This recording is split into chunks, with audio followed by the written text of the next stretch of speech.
Chapter 57:28. The bespectacled doctor continued to control it with both hands.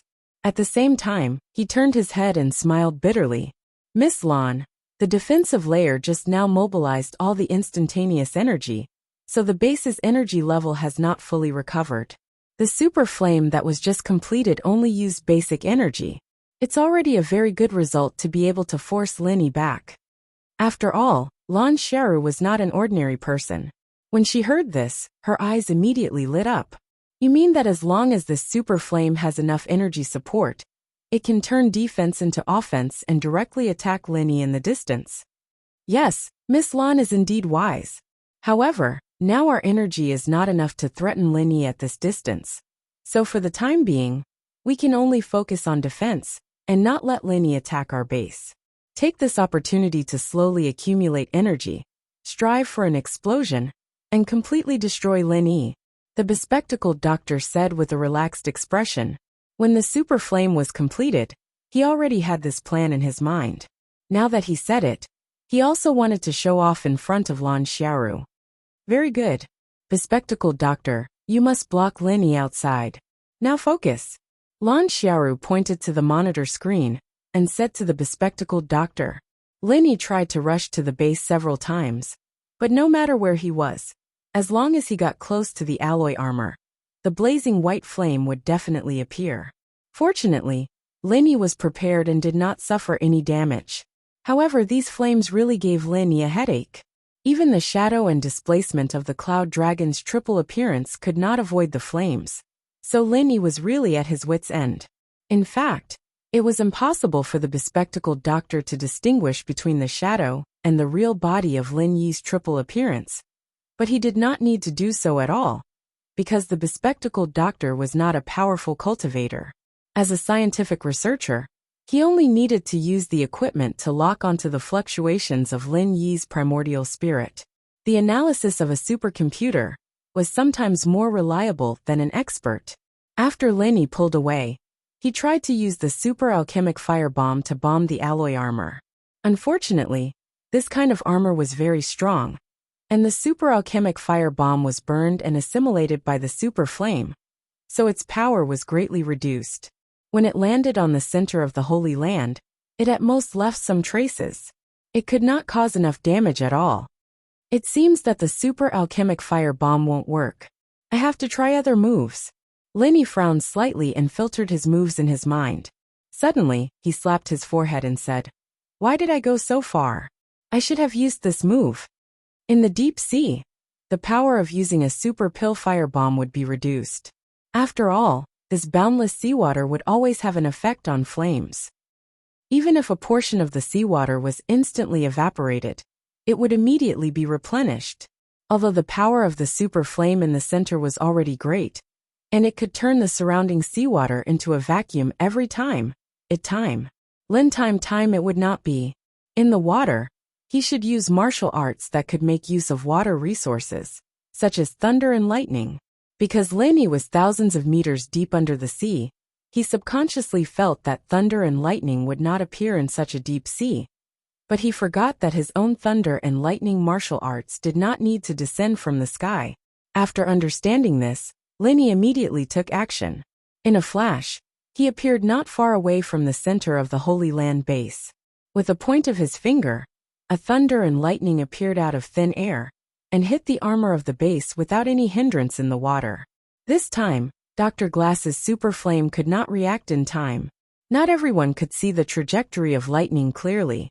In comparison, the attack speed of the super alchemic fire bomb was like a snail. Even if Dr. Glasses could see the trajectory of Lin Yi's thunder and lightning, his hand speed could not keep up with the attack speed of the thunder and lightning. With a crackling sound, Lin Yi's thunder and lightning jumped and flickered on the armor, causing the lights in a small area to flicker. It was just a tentative attack, but it had already consumed a lot of the base's energy reserve. Lin Yi was overjoyed. He knew that he had finally found a way to deal with this huge tortoise shell. Lan Xiaoru's expression changed slightly. She hurriedly asked, "How's the energy reserve? Can we attack Lin Yi?" She knew very well that Lin Yi was only testing the base this time. Next, he would launch a large-scale thunder and lightning attack. If she could not counterattack immediately, the energy would only be consumed more and more by him. The bespectacled doctor's forehead was also sweating. He knew the situation of the entire base best, and he naturally knew the consequences of every slight change. Hearing Lan Xiaoru's question, his fingers moved faster and faster, but this time, he didn't even have time to speak. Lan Xiaoru also knew that Dr. Glasses was under a lot of pressure now, so she did not ask any more questions. She walked directly to his side and quickly operated the other control computer. Energy accumulation at 78%. Attack range of 2 kilometers. Hit rate 62%. Kill rate 51%. In the blink of an eye, Lan Xiaoru found the information she wanted to know. Her expression finally looked better. She nodded slightly and said, "More than 50% hit rate and kill rate. We can already take a gamble. Miss Lan, we only have one chance. We must be careful." Brother Dafeng took 2 steps forward and approached Dr. Glasses. He advised with a solemn face, "The hit rate is only 62%.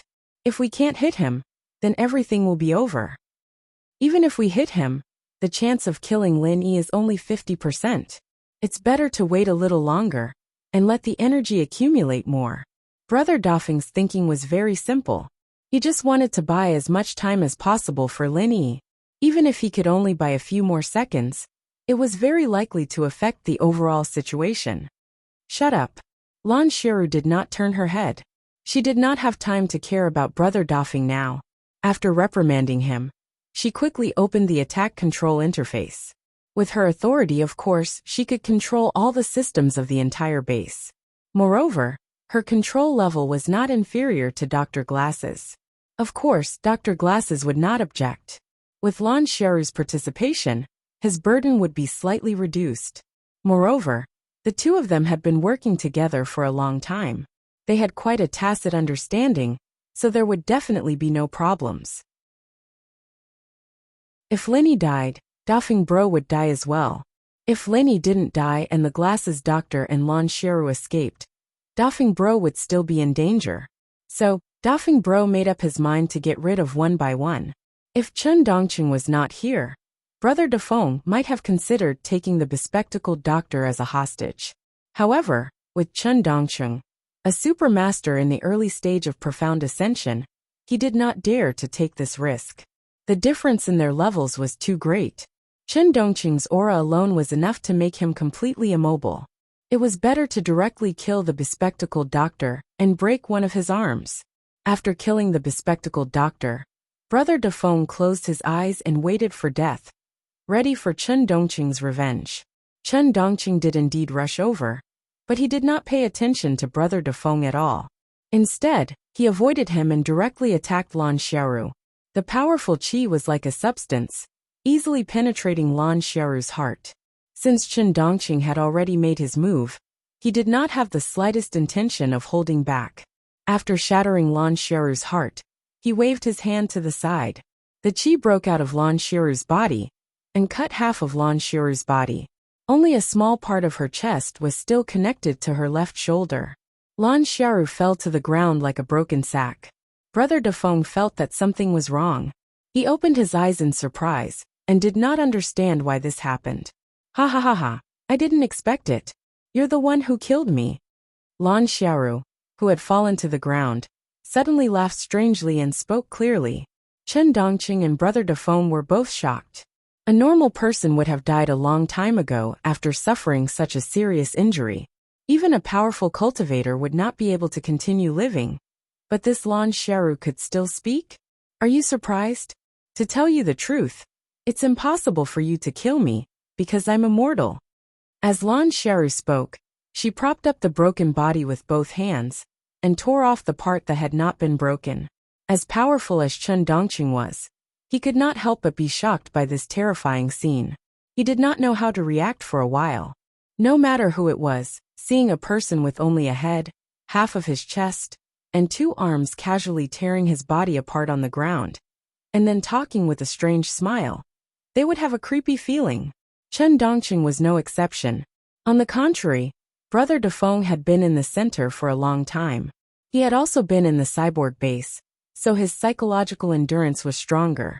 He immediately pulled out a dagger and said fiercely, "Immortal? I can't kill you? Then I'll chop you up and feed you to the dogs. Let's see if you'll die or not."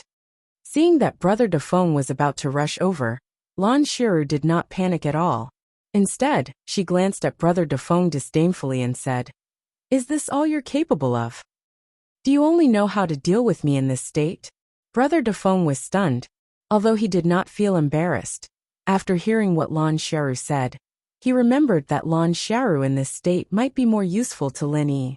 Therefore, Brother Dafeng simply put away the dagger and said, "Forget it, I'll keep you for a while. I'll deal with you later." "Ha ha ha ha, Dafeng.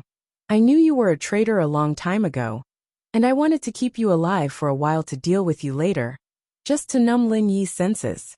I didn't think you'd be so smart, seizing the perfect opportunity to betray me.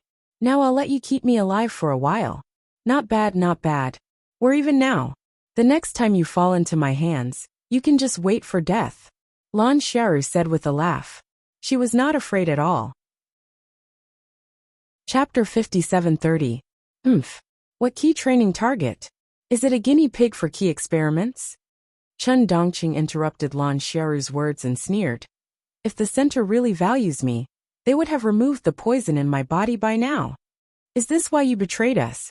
If you mend your ways now and kill Dafeng, I can let bygones be bygones. I can also promise to remove the poison in your body for you. What do you think?" Lan Shiru said faintly. However, the conditions she stated made Big Brother Dafeng extremely shocked. If Chen Dongqing agreed to it, then he would be finished. Fortunately, Chen Dongqing did not waver at all. He still sneered. "I don't think I'm a fool. Rather than believing a woman like you, I might as well believe in my own judgment.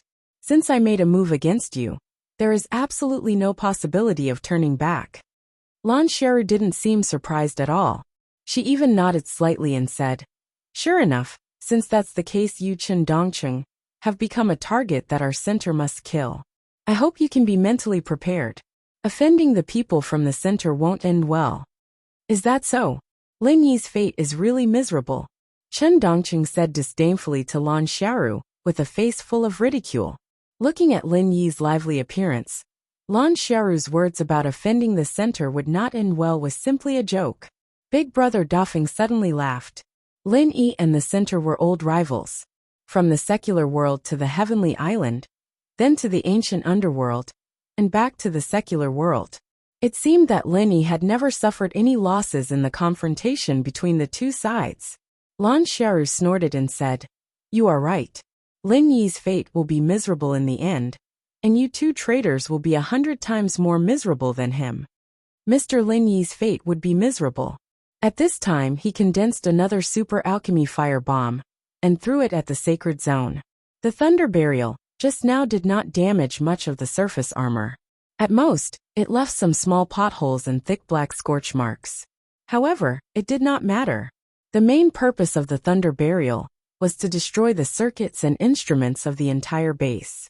Now, only a thick tortoise shell was left in the central sanctuary. There was no energy to support the defense anymore. That was why Lin Yi didn't even use his strongest super alchemic fire bomb this time. He only used an ordinary one, which was able to easily blast open the surface armor. Seeing the seawater instantly filling up the hole, Lin Yi suddenly realized that he could not destroy it like this. After all, Cheng Yi was still inside. Fortunately, this big hole was only a lift cabin. There were water insulation measures below, so it was not a big problem. Lin Yi entered, transformed into his essence soul state, and directly penetrated the alloy wall below. Without the first layer of defense and super flames, Lin Yi had no problem doing this. With a sweep of divine sense, Cheng Yi's position clearly appeared in Lin Yi's sea of consciousness. It seemed that she had not suffered any injuries. This made Lin Yi greatly relieved. It was good that she was not injured. On the other side, Brother Dafeng and Chen Dongqing stood together. The bespectacled doctor on the ground was already dead, and Lan Shiru's injuries were also very strange, which made Lin Yi a little curious. What's going on? Chen Dongqing also betrayed us?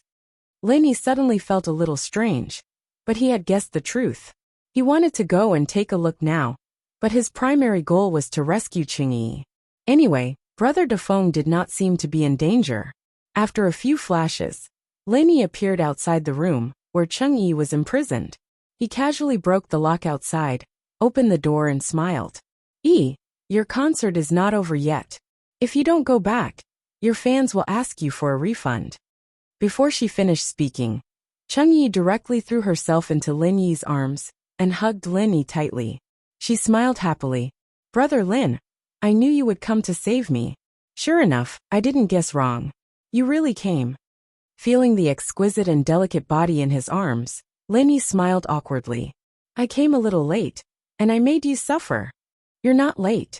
Brother Lin, you came very quickly. Chang'e hooked her arms around Lin Yi's neck, raised her head, and said with a smile. That charming look really made Lin Yi a little moved. When Chang'e tried to seduce Lin Yi, he didn't care at all.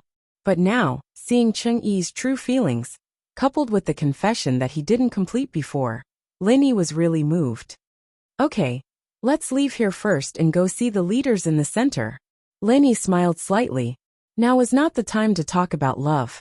He patted Chang'e's back lightly and led her to Brother Dafeng and the others. But before they got there, Lin Yi's consciousness discovered that Xue Jianfeng and Zhao Long had sneakily boarded the UFO and were in a state of activation. Xue Jianfeng was originally unconscious, but Lin Yi's lightning burial sent a large amount of electricity into the circuit and woke him up. Because of the new potion, although Xue Jianfeng was slightly injured, he recovered immediately. After Xue Jianfeng woke up and realized the current situation, he did not think about such a boring thing as saving Lan Xiaoru, nor did he want to avenge the glasses doctor. Instead, he sneaked to the place where the UFO was parked, ready to escape from here. Although this guy had been genetically modified, he was still afraid of Lin Yi and didn't dare to fight Lin Yi at all. He was afraid that he would be killed by Lin Yi if he couldn't win. Of the 36 stratagems, escape was the best.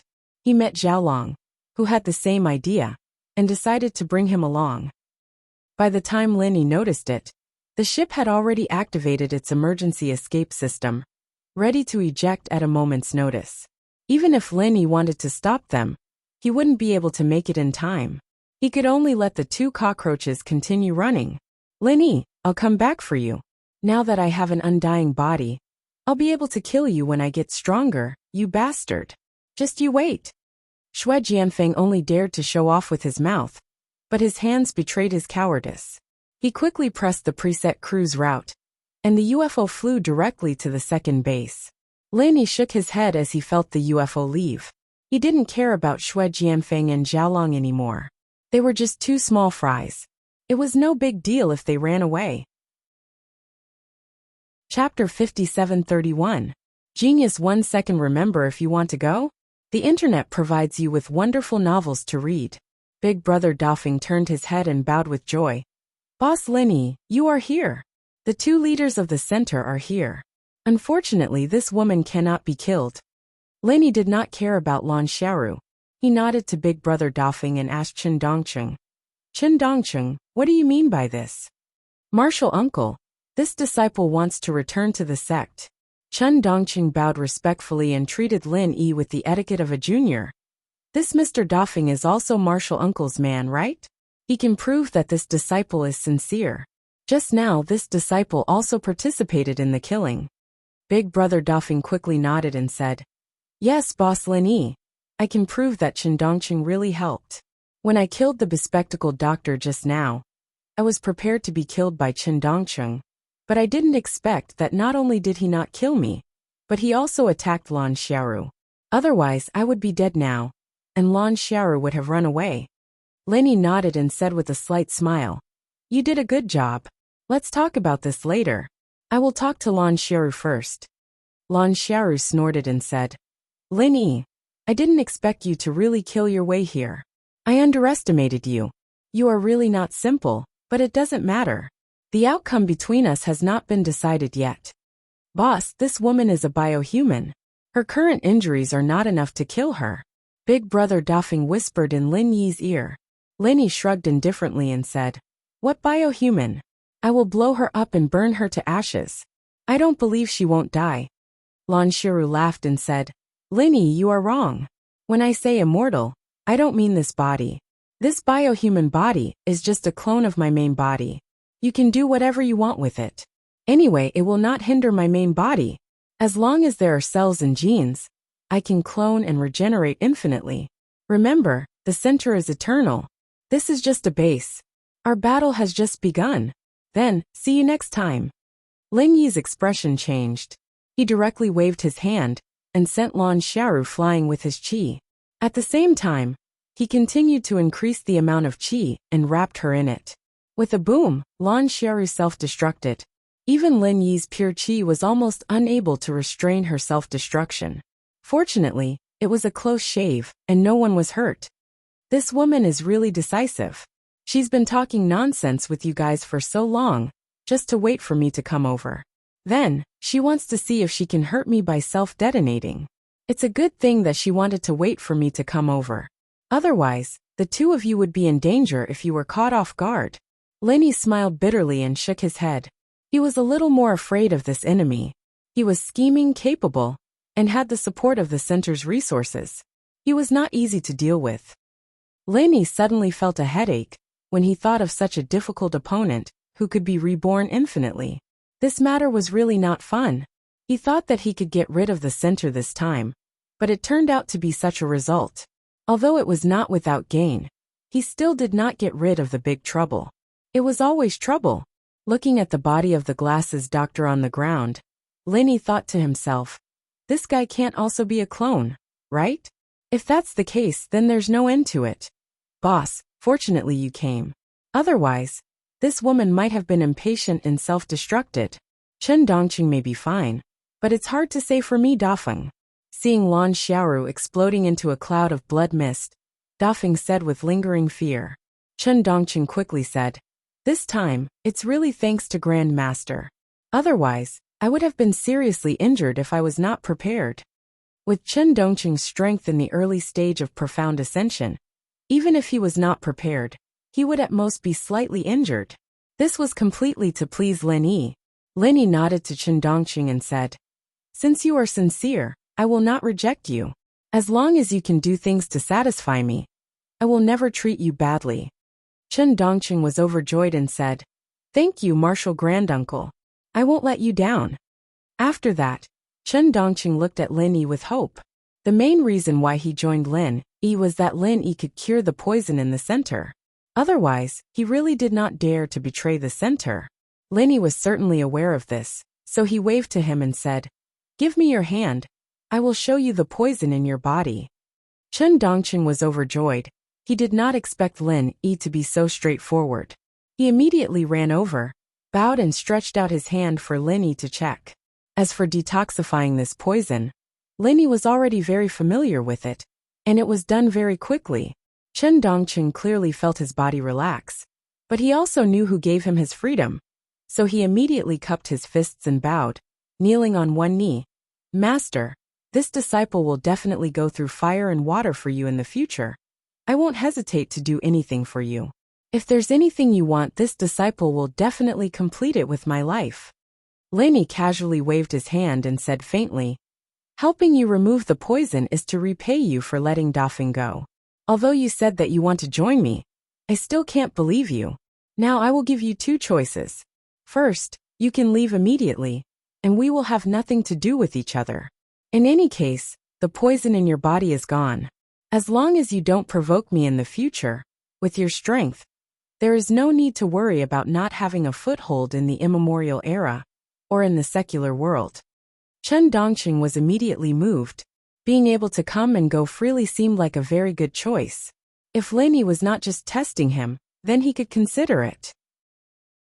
However, Lin Yi did not seem to be such a despicable person. In that case, what he said should be the truth. Lin Yi looked at the subtle changes on Chen Dongqing's face, and the corner of his mouth curved into a faint smile. He continued, the second option is for you to follow me, but you have to take the poison I'll give you. Before you prove your loyalty, I won't give you the antidote. After all, you and I used to be enemies, and I won't let an enemy follow me easily. Do you understand what I mean? Chen Dongqing was slightly startled. Of course, he understood what Lin Yi meant. Moreover, he felt that Lin Yi's method was not wrong. If it was him, he would do the same. The problem was that he had just removed the poison from his heart. Did he still have to accept Lin Yi's poison? What was the difference between that and the heart? Chapter 5732. Genius 1 second. Remember, if you want to go? To provide you with wonderful novels to read. But was this really what he wanted?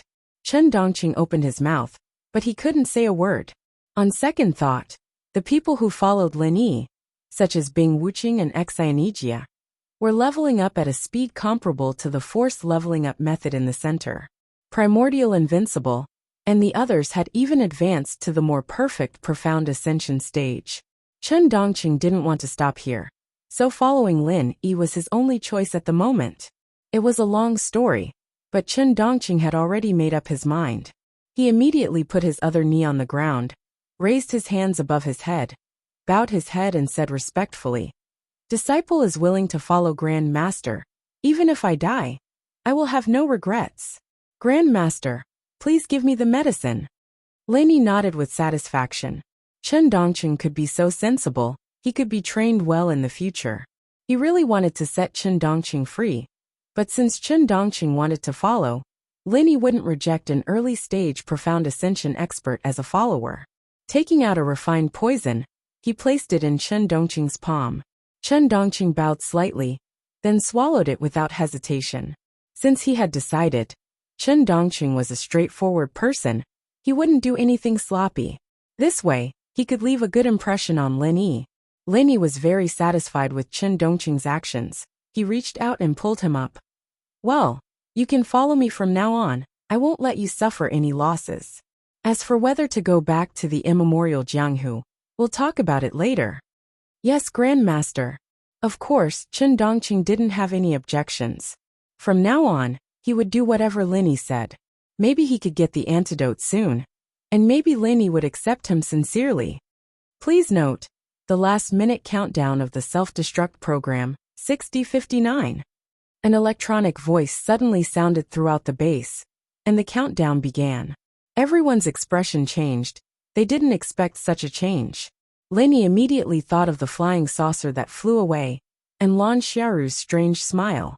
Perhaps the self-destruct program had already started at that time, and it only started to remind and count down at the last minute. There was no time to hesitate. Lin Yi shouted in a low voice, "Let's go." Then he used his true qi to carry Big Brother Feng and Cheng Yi and rushed out of the laboratory. Chen Dongqing was the only one that Lin Yi didn't need to worry about.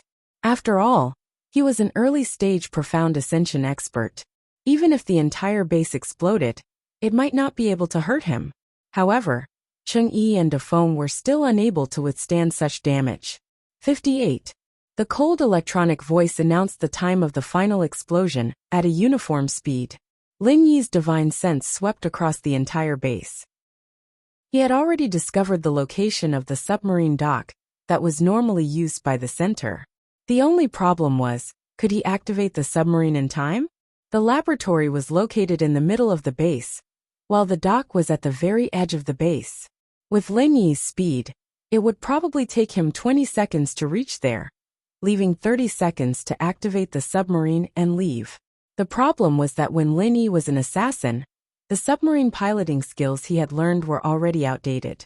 The center's latest model of submarine was even more advanced than the current world's most advanced ones, so he might not be able to start it. 57. Lin Yi gritted his teeth and still brought Cheng Yi and De Feng to the direction of the dock. Chen Dongqing followed closely behind Lin Yi.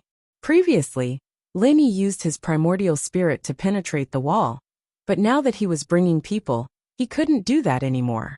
Therefore, the dock was the best choice to go out. Even if Lin Yi didn't know how to pilot this kind of submarine, he could only go there. De Feng, do you know how to pilot the center submarine? Lin Yi remembered that De Feng was also a high-ranking member of the base, so he asked casually. If he knew how to pilot it, it would be much easier. With the two of them working together, it would be much easier to pilot the submarine. Otherwise, even if they left the base, they wouldn't be able to return to land. Not to mention the impact of the depth of thousands of meters. Without the submarine, they would probably be trapped at sea. Yes, boss, I will. Defoe shouted loudly, afraid that Lenny couldn't hear him clearly. Lenny was overjoyed. It seemed that there was always a way. 40. There were only 40 seconds left before the explosion, and Lenny and the other three had arrived at the dock of the submarine. Along the way, Lenny used the super alchemic firebomb to open the way and rushed in a straight line. He really didn't waste any time, and finally got a few more seconds of buffer. Boss, it will take at least 30 seconds to start and leave. We must get to the control room immediately. Defoe was also anxious. Who would be willing to die if they could live? It seemed that there was enough time, but it was also very tight. Lenny nodded to show that he understood. He appeared on the hatch of a submarine like lightning, and reached out to open the hatch. As long as he entered, his chances of escaping would greatly increase. But just as Lin Yi's hand touched the door, it slid open on its own, and a dozen or so lasers shot out from within. Lin Yi was shocked. He transformed into his primordial spirit state, and avoided the sudden attack. What's going on? Chen Dongqing's expression changed drastically. As he asked, he had already jumped up and used his fingers as a sword, shooting more than 10 sword chi into the hatch. Like Lin Yi, he had scanned these submarines with his divine sense, but he didn't find any enemies hiding on them. He felt a little baffled when he was suddenly attacked. The sword chi that Chen Dongqing shot out was like a clay ox entering the sea after entering the hatch. It didn't even make a splash. Lin Yi carefully scanned again with his divine sense, and found that the automatic defense weapon in the submarine had been activated. It was probably because he had a problem with the way the hatch was open, but he didn't have time to care about this now. A bolt of lightning was enough to deal with these defensive weapons. However, with this pause, the countdown had reached 38 seconds. 2 seconds had been wasted in vain. After dealing with the defense system at the hatch, Lin Yi was about to let Defoe enter the submarine to start it first. However, he discovered that 20 to 30 biohumans had woken up from the sealed metal cabin and quickly came to the entrance to ambush. Before they came out of the metal cabin, Lin Yi's divine sense couldn't detect them. It was too late now. 35 seconds. Chapter 57-33. Genius in 1 second. Remember Love Go? Talk. Net provides you with wonderful novels to read. Let's go out. Lin Yi made a prompt decision and stopped thinking about the submarine. If they entered the submarine, but could not leave the base in the end, then they would really be looking for a coffin to sleep in. Although there would be trouble after leaving the base without the submarine, it was better than not being able to escape. Chen Dongqing naturally did not have any objections. He did whatever Lin Yi said. As for Cheng Yi and big brother Defoe, Lin Yi directly jumped into the reservoir, where the submarine was docked. This was the only place in the base with seawater. After opening the partition, they could enter the bottom of the sea. If it was somewhere else, even if Lin Yi could break through the wall, he would be blocked by the endless seawater from the bottom of the sea for a while. 30 seconds. Lin Yi and the other three dived into the water. With the help of the directional explosion of the super fire bomb, they blew up the submarine's gate and swam smoothly into the deep sea. As soon as they left the base, Lin Yi took Cheng Yi and big brother Defoe to the surface at full speed. With the protection of his divine sense field, the two of them would not have any problems. However, the base below suddenly exploded. There were still 30 seconds. But the explosion happened just like that. Bastard! They even tampered with the countdown to the explosion. Big brother Defoe cursed in the force field. Fortunately, Lin Yi did not insist on entering the submarine just now. Otherwise, he would have been buried in the base at this time. In that case, it was all thanks to the automatic defense system on the submarine. Without this system, big brother Defoe would have tried to start the submarine now. Lin Yi breathed out in relief as well. The Jade Space had given him a warning when the biohumans appeared, but it wasn't strong enough to be fatal. He didn't think much of it, and abandoning the submarine was a decision he made based on his judgment. He didn't think that he'd be able to avoid the explosion just like that. The explosion of the entire base was not fatal to Lin Yi, but it was hard to say for Cheng Yi and brother Defoe. They were lucky to be able to escape the base. The explosion of the base produced a strong shock wave and shock wave. The entire seabed seemed to be shaking slightly. With this force, Lin Yi took Qing Yi and Chen Dongcheng and rushed to the surface of the sea like a rocket. During this process, ordinary people's lungs would explode due to the change in water pressure. However, Big Brother Feng and Cheng Yi were also cultivators, so they naturally did not have to worry about the problems caused by water pressure. This is bad. Lin Yi's divine sense had been paying close attention to the situation of the explosion behind them. The water pressure would not be dangerous, but the volcanic belt at the bottom of the sea was enough to put them in danger. The dormant volcanic belt at the bottom of the sea became active because of the explosion of the base. In an instant, two volcanoes spewed out scarlet magma from the bottom of the sea. Even the seawater could not cool down this kind of explosion. Love Gope Small Say Net Kalini was shocked. He gritted his teeth and desperately floated up with the force field behind him. The volcanic belt at the bottom of the sea began to erupt continuously. The energy gathered was extremely terrifying. After mixing with the power of the base's explosion, a large area of blazing white super flames appeared.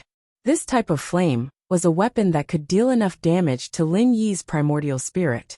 The glasses had only used it for defense after researching it, and hadn't been able to launch a single successful attack until his death.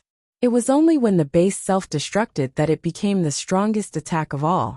In just an instant, Lin Yi and Chen Dongcheng felt the temperature of the seawater. They were in rise sharply, almost reaching the level of boiling. Cheng Yi and Brother Defeng did not feel much because they had Lin Yi's protection. It turned out that burning the sky and boiling the sea was not a joke. Chen Dongcheng was fine. His physical body was also considered strong. Coupled with the defense of his true qi, he could still move freely without being directly engulfed by the super flames. Lin Yi's situation was quite bad. The super flames did not directly burn his body, but just the aftermath had already caused his primordial spirit to show signs of melting. He also had to divide his divine sense to form a force field barrier to protect Cheng Yi and Brother Defeng. In an instant, the consumption increased rapidly. Even he did not know how long he could last. If he gave up Cheng Yi and Brother Defeng, Lin Yi could easily escape. However, if he did this, Lin Yi would not be himself. Not to mention Cheng Yi. Even if it was Brother Defeng, he would never give up. The only good news was that with the addition of the underwater volcano, the shock wave of the explosion became stronger. The speed at which Lin Yi and the other three rose also doubled.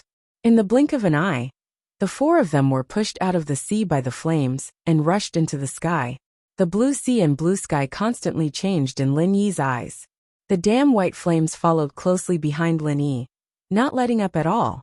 The surface of the sea that Lin Yi and the other three had rushed out of had completely disappeared, leaving only a large amount of water vapor that continued to evaporate in the white flames. The huge amount of seawater that was thousands of meters deep and had a radius of more than 4 kilometers had been completely burned. From the sky, it looked like a bottomless sinkhole that led straight to hell. Lin Yi's consciousness was slightly blurred. This was something that had never happened since he condensed his primordial spirit. It was probably because the residual energy of the volcano and the super flame was too powerful after fusing, and the damage to him was beyond his expectations. After barely dispelling the dizziness, Lin Yi activated the 3 appearances of the Cloud Dragon and moved continuously with Cheng Yi and Defeng. At the same time, he gave Chen Dongcheng, who was in the air, a kick and sent him flying. If he could, Lin Yi really wanted to sing, "I'll send you off, 1,000 miles away." Unfortunately, his kick could only barely send Chen Dongcheng 2 or 3 kilometers away from the range of the deep sinkhole on the sea. The place where he landed was at least seawater, although it was boiling. As for Lin Yi, he used the recoil force of this kick and the displacement of the 3 appearances of the Cloud Dragon to forcibly pull the 2 burdens in the opposite direction, avoiding the blazing white super flame that soared into the sky below. "Big Brother Lin, are you okay?"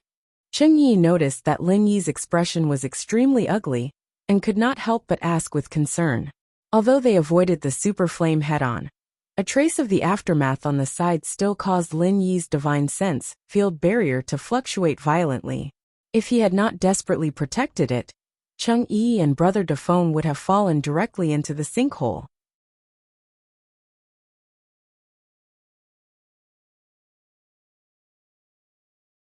Chapter 5734.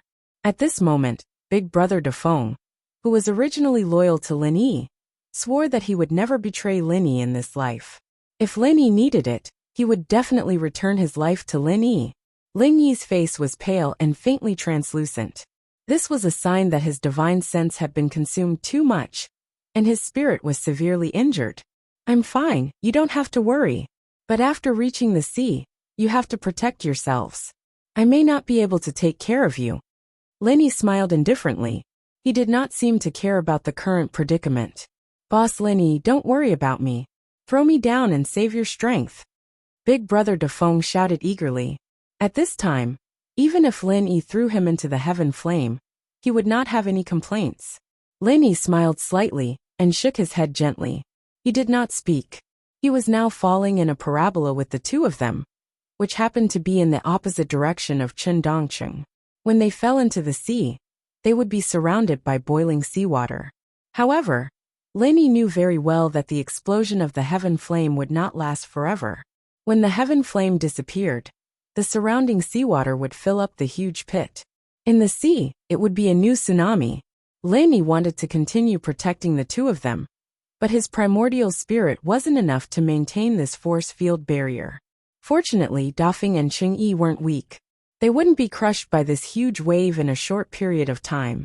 "Remember, if we get separated in the sea, don't panic. When the huge wave disappears, stay on the surface of the sea and don't sink. I will find you." Lin Yi calmly exhorted.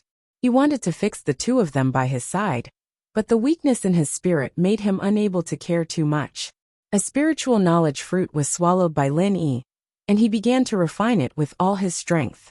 Using the spiritual knowledge fruit to replenish the consumption of spiritual knowledge was definitely a waste of God's gift.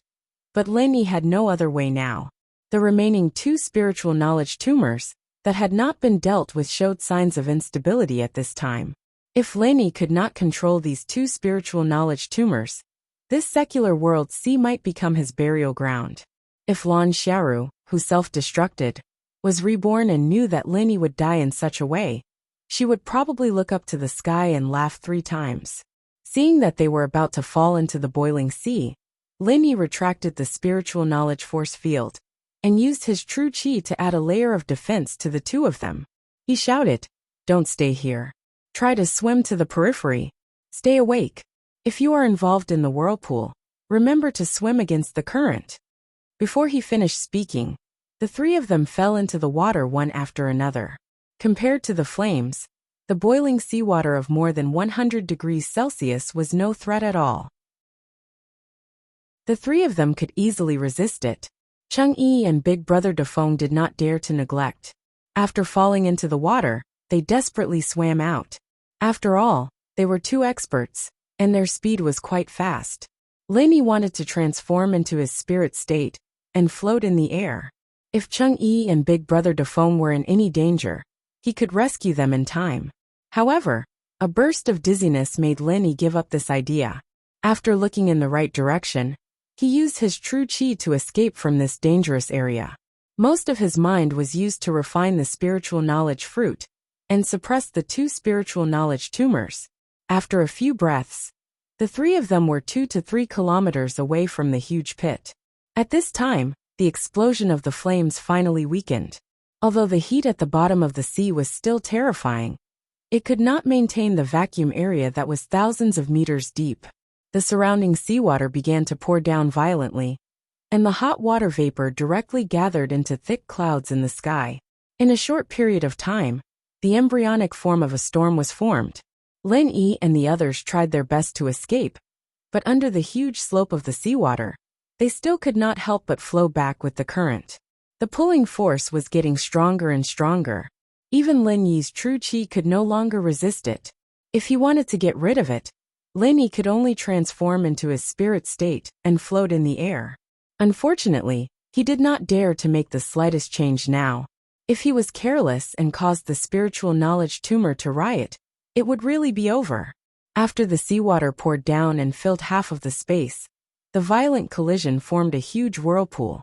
The monstrous waves were just the ripples at the edge.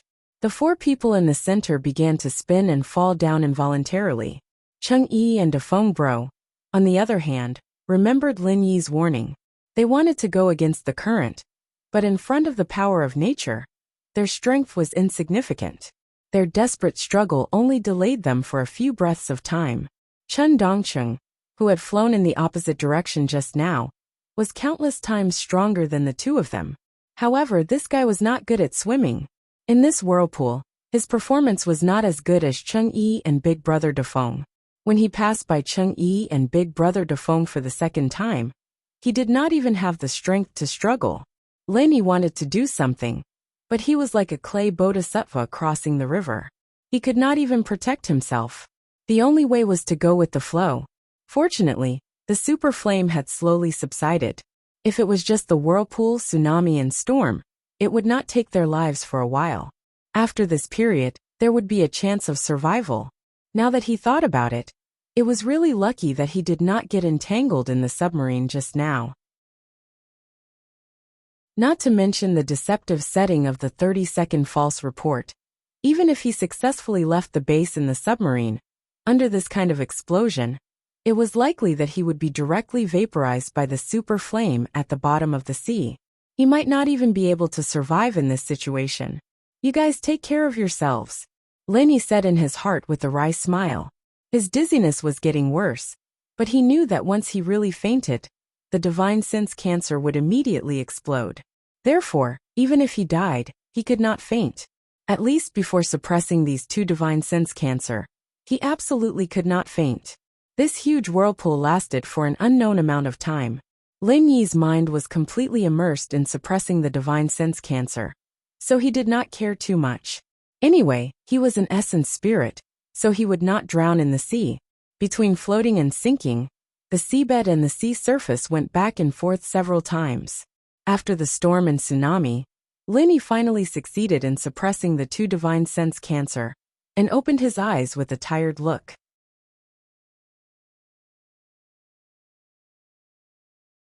Chapter 5735. It was simply impossible to expect that the four of them would not be separated in such a violent environment. So Lin Yi was not disappointed, and extended his spiritual awareness to search for traces of them. However, the next moment, Lin Yi knew that the problem was serious. His spiritual awareness could only extend for less than a kilometer. Obviously, the previous flame had caused his consumption to reach a terrifying level. Although a spiritual awareness fruit had been swallowed, most of it was used to suppress the tumor of spiritual awareness. The remaining small half was used to make up for part of the consumption, and there was still a part that had not been refined.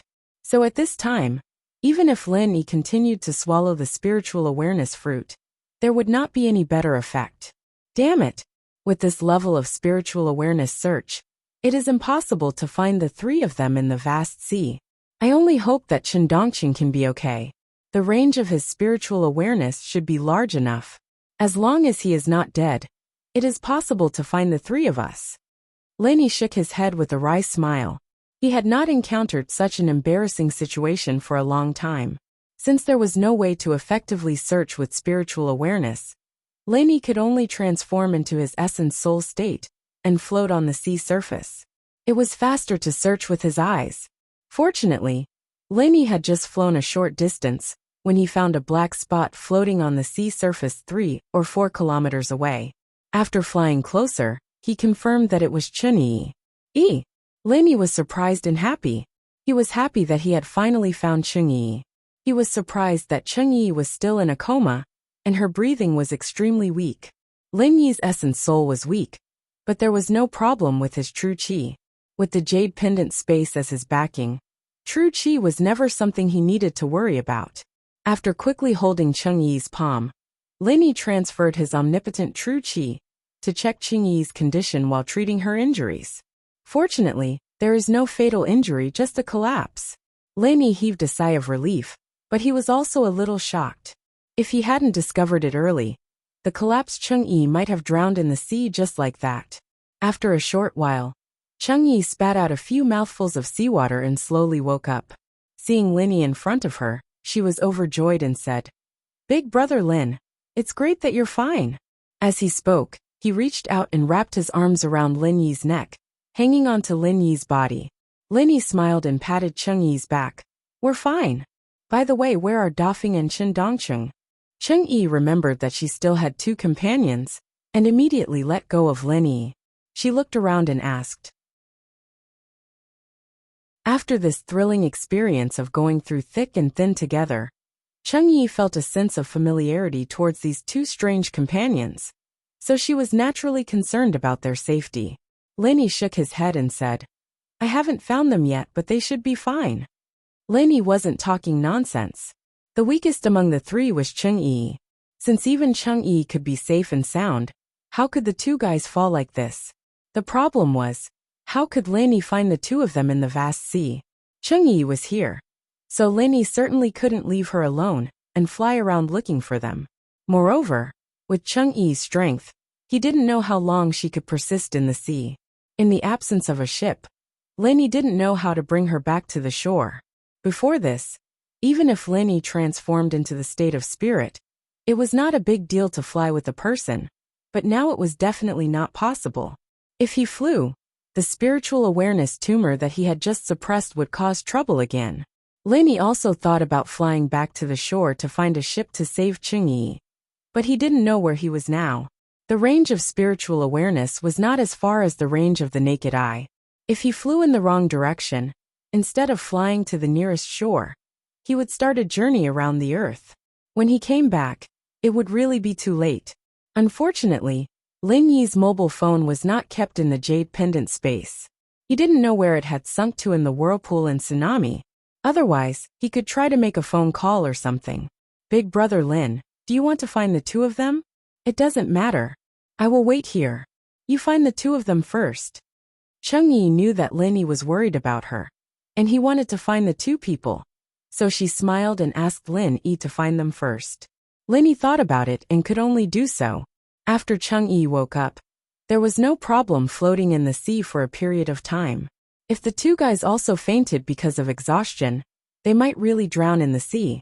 Whether it was Brother Dafeng in the Foundation establishment stage, or Chen Dongqing in the mysterious ascension stage, drowning in the ordinary sea was a shameful thing. They would not feel at ease even if they died. Just as he was about to nod and agree, Lin Yi suddenly had a flash of inspiration. The mobile phone was not kept in the jade pendant space, but he kept one thing in the jade pendant space: Languza's communication bead. When he was in the small Jianghu of primitive times, Languza gave this communication bead to Lin Yi, so that it was convenient to contact him.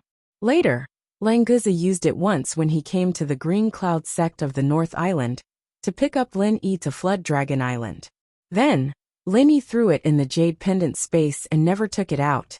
After all, Languza followed Lin Yi like a tail every day. Why would he use the communication bead? What's more, after coming to the secular world, Languza preferred to play with his mobile phone. He probably forgot that there was such a bead with Lin Yi. After taking out the communication bead, Lin Yi took a deep breath and immersed the bead in the sea. To be honest, Lin Yi was also a little nervous. This might be the last chance to save Cheng Yi, Brother Dafeng and the others. Lin Yi could fly back, but he would never leave Cheng Yi and the others alone. After all, the seawater of the boundless sea was somewhat different from the seawater of the secular world. This was not a place with abundant spiritual energy, like the small Jianghu of primitive times. Lin Yi was not sure if this communication bead could still work. But in the next second, Lin Yi was relieved because the communication bead shone faintly in the seawater. Then, Languza's shadow appeared in front of Lin Yi. "Boss, where have you been? We were so worried." As soon as Languza appeared, he asked anxiously, "Oh, it's a long story. I went for a ride on the sea for a long time," Lin Yi said with a smile. The center really let Lin Yi go for a long time on the sea before. This was not nonsense. "Boss, have you rescued sister-in-law Yi? Do you want me to help?" "Don't worry, Languza can definitely kill them all," Languza said aggressively as he stroked his arm.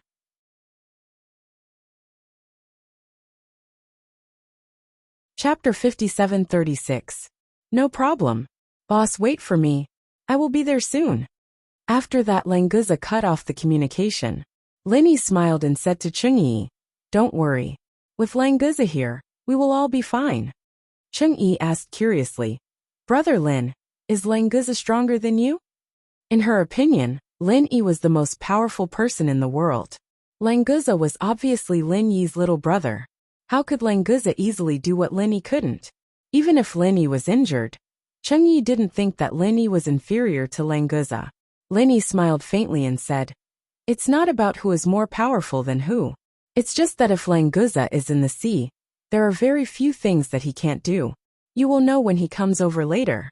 While you wait here for a while, I will fly up and look for Defeng and Chen Dongcheng. Maybe I can see them." Of course, Changyi had no objection. Lin Yi once again transformed into his spirit form and flew hundreds of meters into the sky, overlooking the surrounding sea. Unfortunately, he couldn't find Defeng and Chen Dongcheng. However, on the distant sea level, there was a white line approaching quickly. "No way. Is that Languza?" Lin Yi said with some surprise. "How long has it been? Languza can rush over?" After thinking about it, Lin Yi felt that it was normal. After all, Languza was already a real sea dragon, a genetically mutated sea dragon.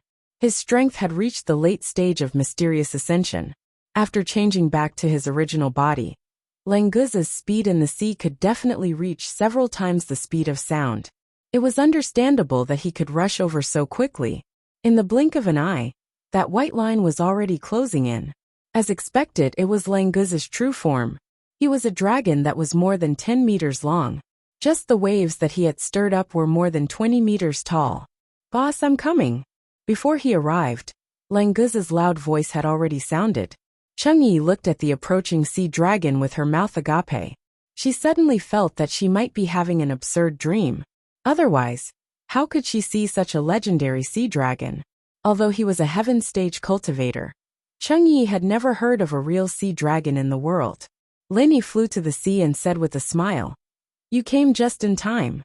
I don't know where those two guys are. Can you find them?" While talking, Lin Yi pulled Changyi onto Languza's broad back. In the endless sea, Languza was still a sea dragon. Lin Yi felt good riding on his back. Now that he had evolved into a sea dragon, it was even more comfortable. "Boss, don't worry. In this small pond, it's too easy to find two people," Languza said proudly. Compared to the dangerous endless sea, the ocean of the secular world was indeed only worthy of Languza's evaluation of a small pond. Lin Yi listened to him and was completely relieved. He immediately fell on Languza's back and had a good rest. A trace of worry flashed in Changyi's eyes. She began to feel that Lin Yi's current state was really not very good. Thinking of Lin Yi's instructions before falling into the sea, Changyi estimated that Lin Yi was now seriously injured. Unfortunately, Changyi couldn't do anything for Lin Yi. If Sun Jingyi was here, perhaps she could use her cultivation method to help Lin Yi. Of course, what Changyi didn't know was that Lin Yi's spirit was injured now. Even Sun Jingyi's cultivation method couldn't help him. After waiting for Lin Yi and Changyi to sit down, Languza put his big head into the sea and opened his mouth to roar. The sound directly set off a huge wave, but fortunately, it immediately subsided. 10 seconds later, Languza raised his head and said with a smile, "Boss, the sea beasts here are really weak. They don't even deserve to be called sea beasts. Moreover, their intelligence is very low. Fortunately, they can help me find two people. This is a simple matter. I already have a position for them." Sea dragons were indeed sea dragons. As long as they were in the sea, they were the absolute king of the race. Lin Yi smiled and nodded. "Then hurry up and get them back. It's easy to get into trouble if it takes too long." "Okay, boss and sister-in-law Yi, sit tight. I'm coming out." Languza responded with a loud laugh. He arched his body and shot out like a sharp arrow. Changyi could clearly hear a sonic boom. This fellow had actually broken through the sonic barrier and activated it. In a few breaths, Languza arrived at Big Brother Defeng's location. Big Brother Defeng had seen Languza's sea dragon appearance, but he had never seen the evolved sea dragon, so he was shocked at first. Languza was very satisfied with this. He thought that he could continue to play like this next time. Linny saw that Big Brother Defoe was awake and greeted him with a smile.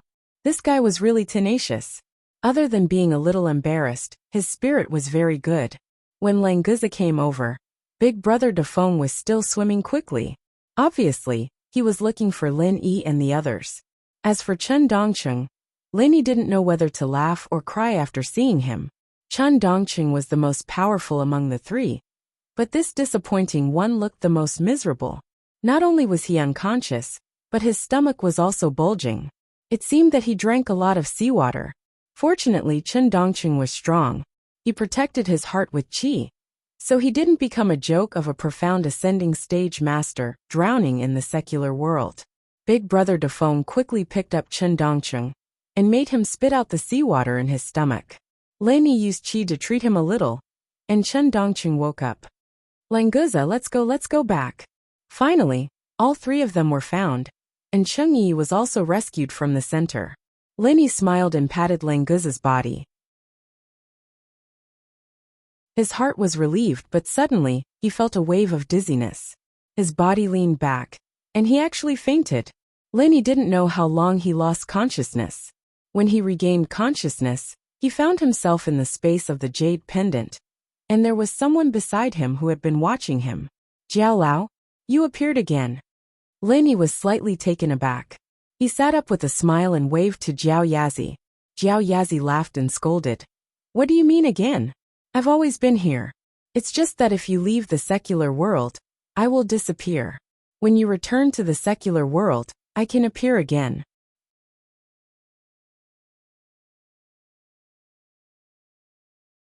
Chapter 57:37. Is it because I don't want to talk to you? Isn't it because you haven't entered the space of the jade pendant and haven't thought of me at all? Jiao Yazi looked at Lin Yi with a smile that wasn't a smile. It sounded very reasonable. Lin Yi was speechless. After thinking about it carefully, it seemed to be the case. After returning from the ancient small world, he really didn't think of Jiao Yazi, because he couldn't contact Jiao Yazi. Lin Yi was used to it. Jiao Yazi actually didn't care. Before Lin Yi opened the space of the jade pendant, he was used to being alone.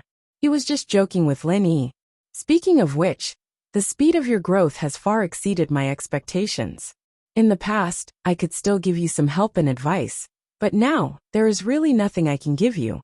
So when you return to the secular world, there is no need for me to say anything. Jiao Yazi said with a smile. Then, without waiting for Lin Yi to speak, he pointed at Lin Yi's forehead with a straight face and said, But this time, you really disappoint me. Lin Yi was startled and said, Jiao Lao, what do you mean? What do I mean? You still have the nerve to ask me what I mean. Don't tell me you haven't realized your own state? Jiao Yazi reprimanded mercilessly.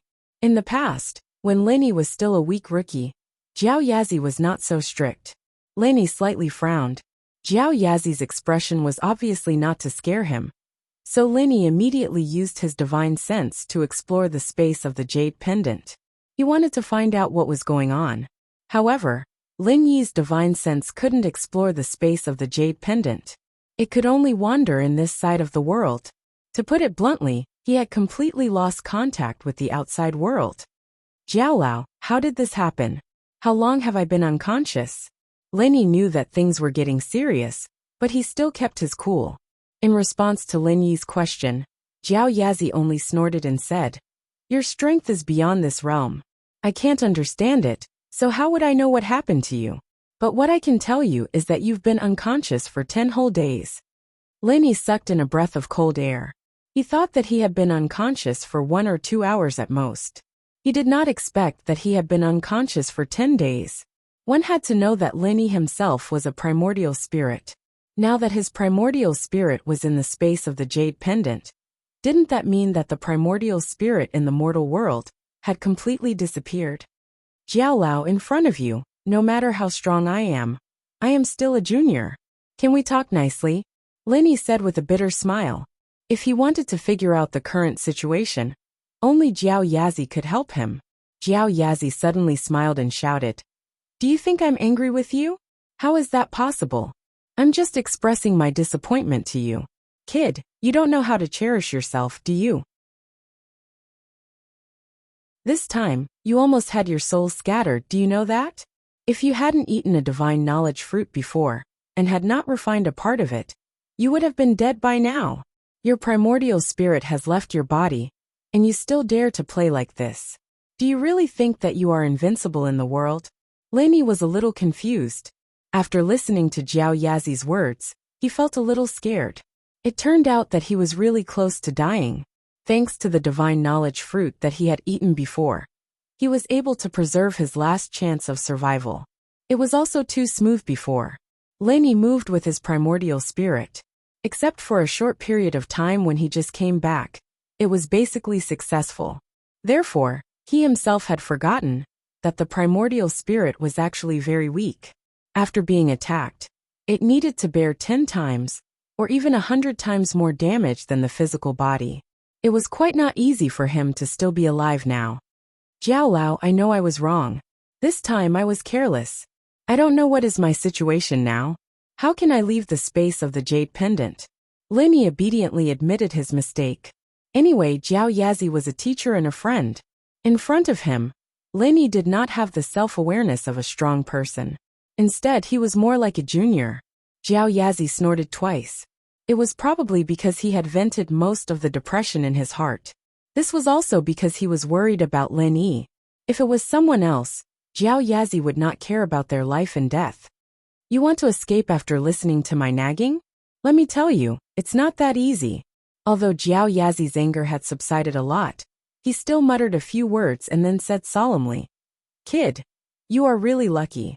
Originally, your primordial spirit would have completely collapsed after you lost consciousness.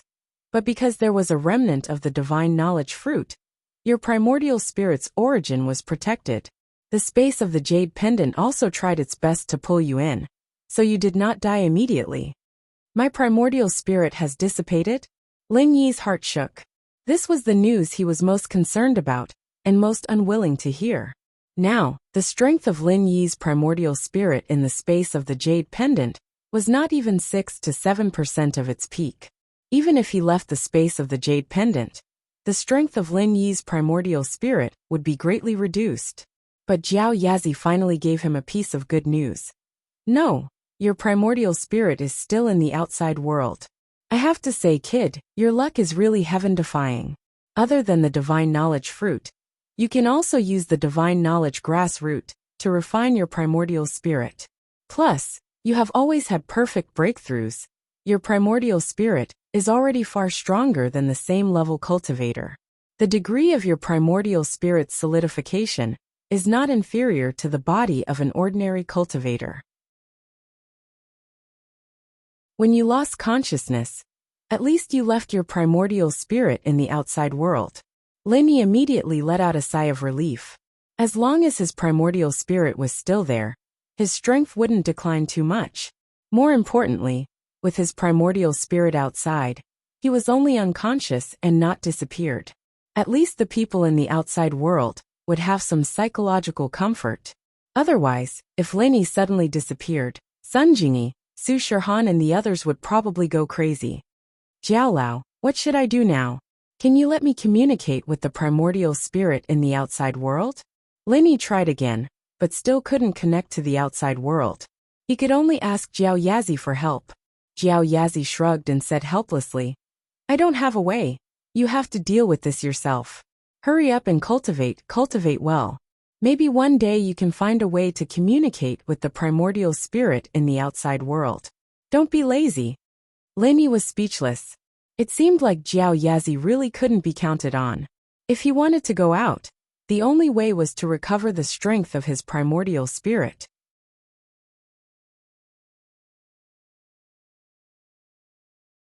Chapter 57:38. There was no other way. He could only cultivate, but he didn't know how long it would take before he could communicate with the spirit in the outside world. Lin Yi sighed in his heart. He didn't want to waste any more time. He sat down cross-legged and began to cultivate his divine sense. 10 days ago, Lin Yi suddenly fainted.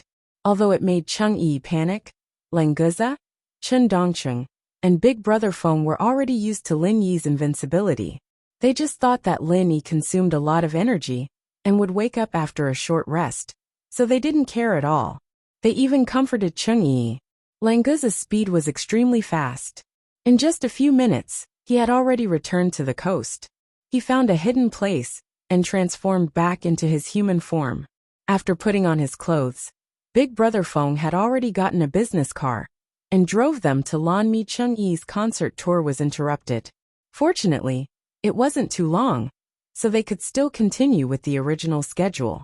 However, Lan Mi and Madok were too late. They could only make an announcement to reopen it later. They would first complete Barini's and Lenton's concerts according to the schedule, then arrange for these two stops. After returning to Lan Mi, Lin Yi still didn't seem to be awake. After Languza checked, he didn't find any problems with Lin Yi, so he let Qing Yi and Su Shihan go do their things first. When Lin Yi woke up, he would inform them. The next day, Kong Xiaobo chartered a plane to fly back to China with everyone. He sent Lin Yi back to the villa in Songshan to recuperate, and then tried to find a way to inform Lin Dongfang and Aunt Qing. After all, Lin Yi hadn't woken up for more than a day. They were already a little uncertain. Languza and Chen Dongqing didn't expect that on the day before they returned, Xue Jianfeng's flying saucer quietly landed in a remote corner on the outskirts of Songshan. It was a large chemical plant. Since its establishment, no one knew what was produced inside, and there were no signs of human habitation within 100 miles. After Xue Jianfeng's flying saucer turned on the invisibility device, he was not afraid of being seen. In the middle of the chemical plant, the roof of an ordinary factory silently slid to two sides, revealing a huge gap. There were circles of lights inside as a guide, going deep into the underground of the factory. Xue Jianfeng's flying saucer hovered above the gap before slowly descending. This was an emergency escape route automatically arranged by the system. In fact, Xue Jianfeng himself had no idea where he was flying to. "Hello, I'm Little Pure from Central Songshan Base. Welcome to the two of you." After the flying saucer came to a stop, the cabin door opened, and Xue Jianfeng and Zhaolong saw the people waiting for them outside. Zhaolong paused after hearing Xiaoqun's introduction. Songshan Base. Could it be in Songshan? That's right, this is the outskirts of Songshan City. In terms of organization, this is the second base of the core in the secular world. Xiaoqun nodded with a smile before turning sideways. "Please follow me. The person in charge of our base is already waiting for you in the meeting room." Xue Jianfeng quickly caught up with a smile. "Xiaoqun, may I know who the person in charge of the second base is? I used to follow Dr. Glasses and Miss Lan, but I'm not familiar with the person in charge of your base. Before we meet, we should get to know each other." Zhaolong didn't say anything as Xue Jianfeng pushed him to the back. After all, Xue Jianfeng's strength was there for all to see, and it was thanks to him that he was able to escape from the sacred center. Strictly speaking, Zhaolong's connection with the core was mostly due to Kong Mingming. Since he wasn't as good as Xue Jianfeng in every aspect, he naturally wouldn't want to compete with him. Xiaoqun giggled. "You'll see the person in charge soon. You'll know when you see him. There's no point in talking about it now. Come." As she spoke, Xiaoqun brought the two of them onto a maglev scooter.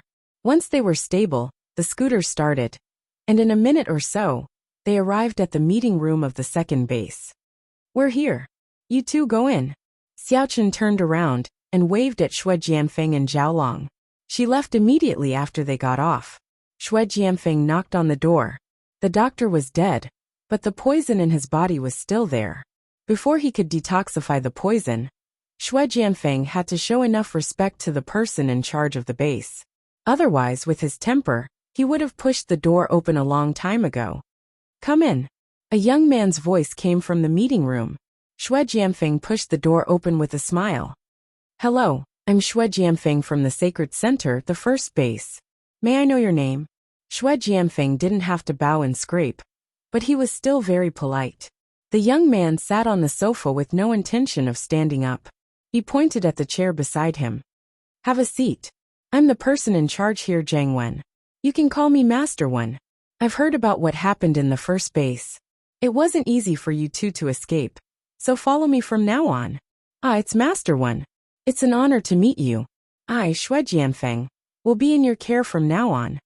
Xue Jianfeng laughed as he expressed his willingness to follow Jiang Wen.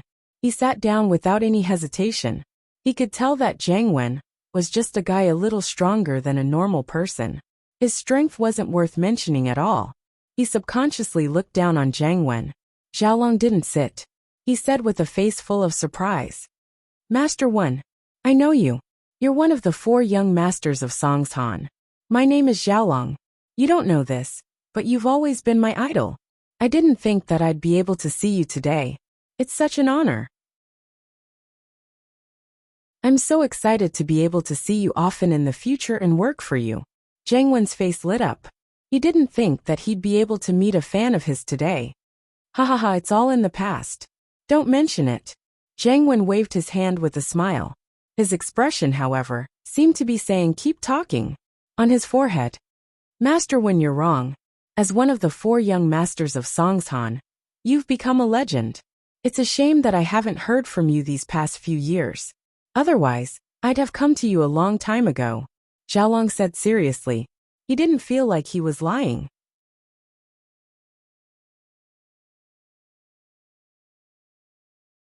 Chapter 5739. Jiang Wen obviously liked this.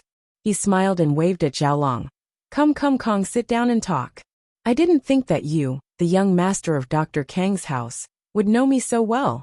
Not bad, not bad. I just happen to be lacking a capable helper here. You can follow me from now on. Xiaolong was overjoyed. He didn't have much of a foundation in the center, and his only support was Kong Ming, who went to Sky Class Island. Now that he had a connection with Jiang Wen, his status would change immediately. Thank you for your support, Master Wen. I, Kong, will do my best for you in the future.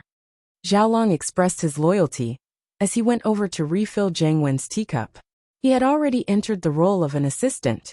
If Xiaolong knew that Jiang Wen's assistant had always been a scapegoat for him, who knew if he would still be so happy? Xue Jianfeng saw that Xiaolong got Jiang Wen's attention with just a few words, and he felt uneasy. He sat up straight and smiled. Master Wen, I'm the number 1 under the glasses doctor. Jiang Wen waved his hand and interrupted him. I understand, I'll let you know if there's anything. Right now, our base is in the process of reviving Miss Lan's clone. You don't need to do anything for now. We'll talk about it after it's done. You can go rest now. Xue Jianfeng was depressed. He didn't even want to hear what he had to say. He didn't think that after the glasses doctor's death, he, Xue Jianfeng, would be ignored like this. He couldn't even be compared to that weak chicken Xiaolong.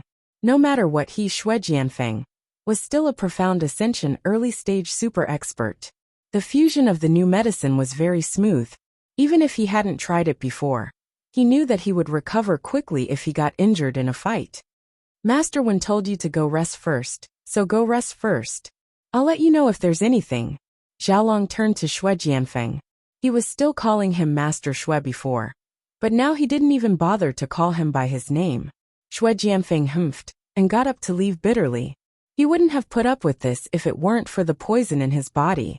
He didn't know if his gene cells, which could quickly recover from injuries, would be able to remove the toxin as well. It was a shame that he couldn't confirm this yet. Xue Jianfeng didn't want to offend Jiang Wen right now, but the glasses professor was still the best. If only the glasses professor could be reborn. On one side, Jiang Wen was busy reviving Lan Xiaoru. On the other side, Lin Yi still hadn't woken up. It was already the 10th day. Kong Xiaobo and the others put down their work and gathered in the villa, waiting for Lin Yi to wake up. Unfortunately, in the current situation, it seemed that the possibility of another unconscious person in the villa was higher. No one knew that Lin Yi's consciousness had actually just woken up. However, he was in the space of the jade pendant and couldn't communicate with the outside world, so his Yuanshan body was still in a state of deep sleep. Lin Yi practiced in the space of the jade pendant for a couple of hours, but there was no progress at all. The qi in the space of the jade pendant had no effect on Lin Yi's Yuanshan and consciousness. But the spirit fruit and the spirit grass root were things that Lin Yi couldn't use. Even if they were right in front of him, He could only look at them. It was quite frustrating. He couldn't solidify his Yuan Shen body in the space of the jade pendant, so he couldn't use them. Jiao Lao, do you have any spiritual type arts that I can learn? Lin Yi turned to Jiao Yazi and asked, depressed. For a long time, Lin Yi had not systematically cultivated his spiritual awareness. When he was on the Heaven Stage Island, he mostly used his physical body to drive his spiritual awareness. After coming to the ancient small rivers and lakes, the improvement of his Yuan Shen mostly relied on the tempering of the spirit grass root and the swallowing of the heaven-swallowing giant crocodile's Yuan Shen. There were not many people who really relied on their own cultivation. Of course, this was also related to the lack of a complete and high-level Yuan Shen and spiritual awareness cultivation method for Lin Yi. He also knew that it was unlikely that Jiao Yazi would have something in this area, so he just asked casually. Jiao Yazi smiled and said, I have seen beggars, but I have never seen someone holding a golden bowl to beg for food. Are you stupid? Or stupid? Or stupid? Lin Yi's forehead was full of black lines. Was there any difference?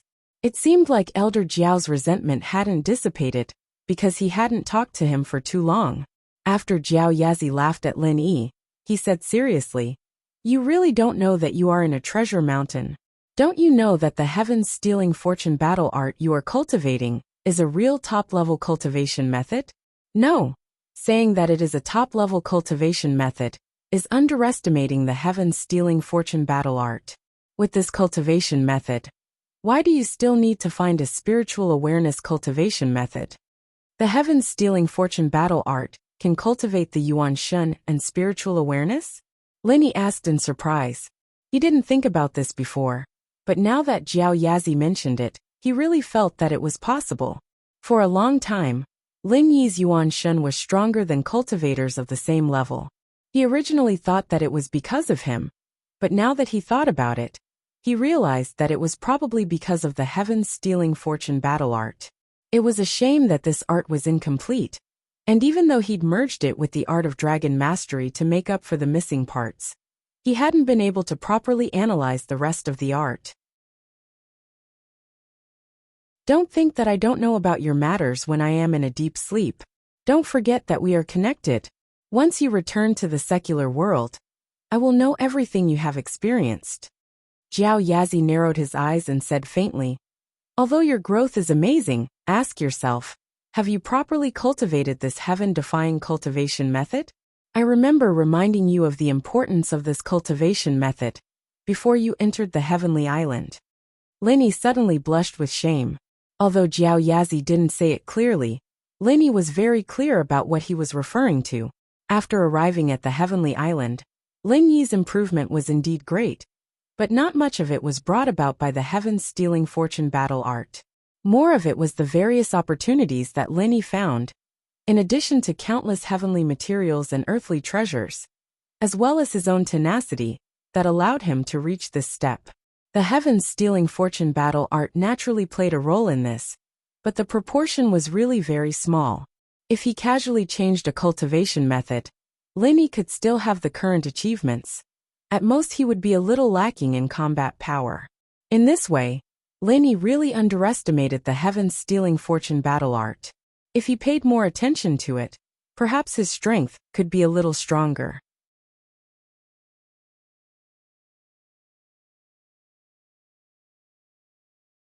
Chapter 5740. If Jiao Yazi could always stay by Lin Yi's side, Lin Yi could obviously avoid a lot of detours. Although the ghost could also replace Jiao Yazi's role, it was still a spirit beast after all. It might not be able to know more about the human race than Jiao Yazi. It's good that you understand. Go figure it out yourself. Jiao Yazi showed a gratified smile. His face had an expression that said that the child was worth teaching. In fact, he had just figured out these principles himself. Otherwise, he would have told Lin Yi just now, and he wouldn't have to remind Lin Yi now. Jiao Yazi was also a bystander. The truth was very simple. It was not that Lin Yi couldn't think it through. The key was that he was in the game and ignored too many details. Lin Yi sat cross-legged again and began to carefully study and deduce the heavens fortune battle art. Originally, This heaven's fortune battle art could only be cultivated to the nascent soul stage. The will of heaven was known as the first nascent soul stage cultivator, and he relied on this heaven's fortune battle art to achieve that. Unfortunately, the incomplete cultivation method could not help him advance further. And the new cultivation method that was integrated with the art of dragon mastery did not have this defect. It was just that at the beginning, there was no detailed cultivation method. Only when Linny reached this stage would this stage of cultivation method deduction be activated. After Linny advanced to the profound ascension stage, he had not properly deduced the heaven's fortune battle art and had been using the previous cultivation method. This was also what Jiao Yazi was most dissatisfied with. To put it more seriously, Linny was not making progress. But in fact, Linny still cared about his own strength. Otherwise, it would be impossible for him to find opportunities everywhere and be able to advance to the profound ascension stage so quickly. Linny, who was in the jade pendant space, began the process of cultivation and deduction. The primordial spirit in the villa still had no reaction, but on Heaven Stage Island, Lin Yi's main body showed some changes. Originally, Lin Yi had been sitting cross-legged and cultivating, but now he was lying down unknowingly, as if he had fallen asleep. His aura was also slowly converging. This change scared Tianchan and Sydney. How could this be? Wasn't everything fine before? Did something go wrong in the secular world? Shueli paced around anxiously, but she had no idea what she should do. Tianchan was calmer.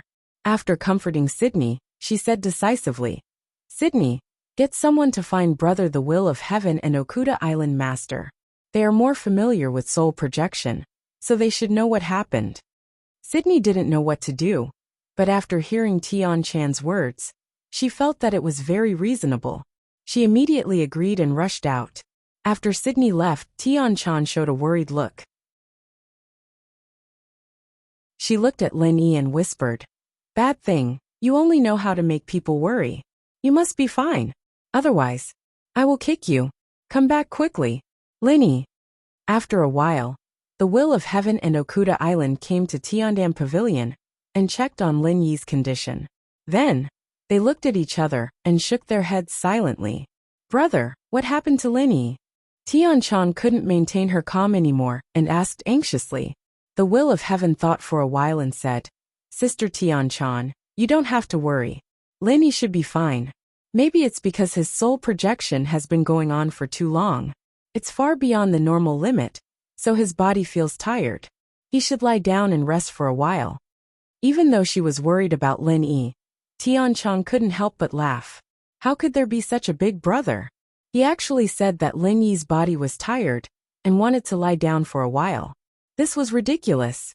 It was normal for a strong cultivator to sit in seclusion for more than 10 years.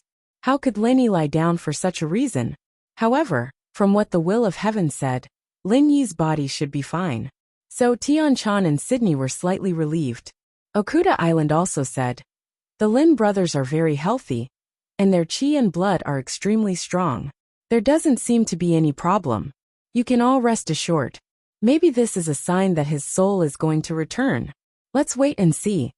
Tianchan quickly thanked him and said, "Thank you, Island Master Okuda. I'm really sorry to bother you when you're so busy." Okuda Island waved his hand and said, "You're treating me like an outsider. Brother Lin Yi and I are not outsiders. All right, enough with the pleasantries. Take care of him. I'll go back first." The Will of Heaven represented Tianchan and Sydney to send Okuda Island out. Then the two of them set up a soundproof barrier. Okuda Island took the lead and said, "Deputy Island Master, what do you think about Lin Yi's matter? There must be a problem." The Will of Heaven sighed. Just now, in front of Tianchan and Sydney, he didn't dare to say much. But now, he didn't have any scruples in front of Okuda Island. Okuda Island nodded and said, "Yes, although Lin Yi's chi and blood are strong, his momentum has begun to converge. This doesn't look like he's about to break through. Instead, it looks like his soul is injured. When the soul is projected, it won't cause any damage to the body. But if there's a problem with the projected soul, then the body that lost the soul will have a problem. This seems to be the case with Lin Yi." The Will of Heaven was silent. He also saw it, But there was nothing he could do. Now that Okuda Island confirmed his thoughts, there was nothing he could do. Let's wait and see. I hope Lin can come back on his own soon. Okuda Island sighed and cupped his fists before leaving. The will of heaven stood there for more than 10 seconds before returning to Tiandan Pavilion. At this time, Hou Guanqi and Kai Zhongyang came over after hearing the news. These two were Dan God Zhang Liju's disciple, but Lin Yi's situation wasn't something they could handle.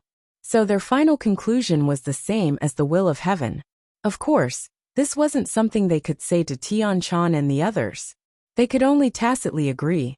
Unfortunately, even if they didn't say it, Tian Chan and Sydney were both smart girls. They could always see some clues. Since the people on the Middle Island couldn't do anything, then they could only place their hopes on the North Island's Shengguan Tianhua. After sending off the will of heaven and the others, Tian Chan immediately came back and said to Sydney, I'll write to Shengguan Laner now and tell her about Lin Yi's situation. If she can get her grandfather, Shanghai Tianhua, maybe Lin Yi will wake up. Sydney nodded. Yes.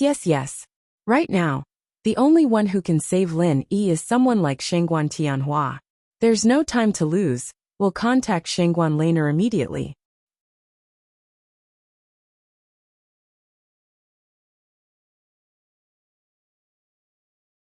Chapter 5741. Shanghai Laner soon received a letter from Tian Chan. She had been waiting for Lin Yi's news. The primordial spirit projection had never stayed in the secular world for such a long time. It was impossible to say that she wasn't worried. On the contrary, Han Jingjing had always been full of confidence in Lin Yi. She never thought that after he went to the secular world, Lin Yi would be in any danger. Jingjing, come and read the letter from Nakajima. It's from Tian Chan. Shanghai Laner was very loyal. She didn't read the letter first, but first found Han Jingjing to share the news. After Lin Yi left, the girls didn't stay together anymore, but their friendship deepened and deepened. They became best friends who could talk about anything and everything. When Han Jingjing heard Tian Chan's name, she immediately dropped what she was doing and ran to Shanghai Laner's side to read the letter. Lin Yi has a problem? Shanghai Laner, who was originally in high spirits, suddenly froze. She threw the letter and ran out. Han Jingjing hurriedly pulled Shanghai Laner and said, What are you going to do? I'm going to find my grandfather. Didn't you see Tian Chan say that my grandfather might be of help? Shanghai Laner tried to shake off her arm, but she didn't get rid of it. She immediately stomped her feet and said, Calm down. Han Jingjing directly pulled Shanghai Laner over and tried to calm her down first. Senior Shengguan is of course powerful, but he may not be of any use if he goes. The will of heaven, Okuda, and these people, which one of them isn't an experienced and knowledgeable overlord? The status of any one of them won't be lower than your grandfather. Shanghai Laner thought about it and agreed. If her grandfather was of no use, what should she do? Jingjing, what do you say? I'll listen to you. Shanghai Laner was too lazy to think about it. Anyway, there was Han Jingjing, who was comparable to a supercomputer. She didn't need to use her brain. Han Jingjing didn't hesitate and said solemnly, You tell Senior Shengguan first. I'll go to Nakajima first and see what's going on. I want to go too. Wait for me. I'll ask my grandfather. I'll come soon. Shengguan Lan knew that if she wanted to leave, she needed Shengguan Tianhua's permission. So she didn't wait for Han Jingjing to agree and ran out. This time, Han Jingjing didn't hold her back. After a simple packing, it didn't take long before Shanghai Laner hurried over. Her little face was full of disappointment. My grandfather agreed to let me go, but he said that he doesn't know much about the situation in this area. If the people of Nakajima can't do anything, he won't have any countermeasures. He has something to do these 2 days. Maybe after these 2 days, my grandfather will go over and have a look. He also asked us to inform him of the situation at any time. Shanghai Laner was a little unwilling, but there was no other way. It was not easy to leave here and go to Nakajima. Han Jingjing nodded and said, In that case, let's not delay. Let's go immediately. Of course, the little princess of the North Island would use the best flying spirit beast to travel. Under the protection of the masters arranged by Shanghai Tianhua, the two quickly rushed straight to the sky and flew to Nakajima. After arriving at Tiandam Pavilion, Han Jingjing quickly saw Lin Yi, but she couldn't do anything about Lin Yi's situation. This was also expected, so there was nothing to be disappointed about. I understand. This is the only way. After looking at Lin Yi's situation, Han Jingjing said very indifferently, "What should we do?" Tian Chan hurriedly asked. She also knew how smart Han Jingjing was. Others couldn't do anything, but Han Jingjing might be able to think of a way. "I want to go to the mortal world and find brother Lin Yi's soul. I want to see what happened to him," Han Jingjing said casually. It didn't seem like she was talking about something dangerous at all. Tian Chan and Sydney shouted at the same time, "No!" Both of them knew the danger of spirit projection, so it was absolutely impossible for them to agree to such a thing. On the contrary, Shangguan Lan'er asked curiously, "Why not? If we can find junior brother Lin Yi's spirit, can't we bring him back?" "Jingjing, you are really a genius. You found the key to the problem at once." Tian Chan smiled bitterly and said, "How could it be so easy? The primordial spirit projection is already very dangerous, and there are restrictions on the strength of the projector. It must be above the nascent soul realm. With Jingjing's strength, she doesn't even have the qualifications, let alone face the dangers." Han Jingjing shook her head firmly and said, "No, I must go and see. The problem of strength is not a problem at all. I can solve it. Also, I will find a way to reduce the danger to the lowest level. According to my calculations, there is at least an 80% chance that we can go to the secular world without any harm." For some reason, Han Jingjing's words were so easy to believe. Not to mention 80%. Even if Han Jingjing said that she was 100% confident, Tian Chan felt that she would also believe it. In the end, Tian Chan also wanted to know what happened to Lin Yi in the secular world. Since Han Jingjing insisted on going, and was sure that she would not be hurt, then Tian Chan seemed to have no reason to stop her. "I understand. I will go to the master of Okuda Island and ask him to help arrange a spirit projection. But Han Jingjing, you must promise me that nothing will happen to you," Tian Chan said seriously. If it was possible, she also wanted to go to the secular world to find Lin Yi. Unfortunately, she had no confidence, so she could only pin her hopes on Han Jingjing. Han Jingjing took out a soft armor from her bag and showed it to Tian Chan. Then she said solemnly, "I will be fine, because I have been preparing to die in the secular world for a long time." Before Tian Chan could speak, Sydney asked curiously, "Jingjing, what is the use of this soft armor? Does it have anything to do with spirit projection?" "That's right. Because I don't know when brother Lin Yi will come, I have nothing to do, so I casually studied this soft armor. If I have the chance, I will go to the secular world to play with him. It just so happens that I can use it this time." Han Jingjing nodded and said. Then she pointed to a round bulge on the chest of the soft armor and said, "There is a spirit beast's inner core here. It is the key to spirit projection." Tian Chan felt it and said with some realization, "It is the inner core of a spirit beast at the peak of the nascent soul realm. You want to use this soft armor to deceive the spirit projection device and pretend to have the strength of a peak nascent soul realm cultivator?"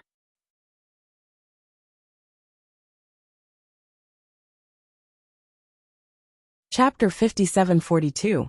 Shangguan Lan'er said anxiously, "Jingjing, your cultivation is too low. Even if you go, it's useless. Let me go." Tian Chan immediately objected. "Lan'er, you don't know the situation in the secular world. You can't even find your way there. Let me go." Tian Chan couldn't go before, but now that she saw Han Jingjing take out the soft armor, she knew that she could use it to go to the secular world. So, she immediately rushed to find Lin Yi. Han Jingjing put the armor away. "You guys don't need to fight. I'm the only one who can help Lin Yi bro this time. The others won't be able to help. I made this armor for myself, too. And you guys won't be able to use it to its fullest potential. The chances of failure are very high." Tian Chan and the others were speechless. In this aspect, Han Jingjing's talent was absolutely beyond their comprehension. Even if Han Jingjing was talking nonsense, they couldn't tell whether it was true or not. All right, this matter is settled. Sister Tian-chan, please help me arrange the primordial spirit projection as soon as possible. I'll adjust this soft armor. Han Jingjing didn't plan to say anything else, and just closed the coffin. Tian-chan and Sydney looked at each other, and had no choice but to accept this fact. The primordial spirit projection was quickly arranged. Because of Lin Yi's abnormality, Okuda had long been prepared.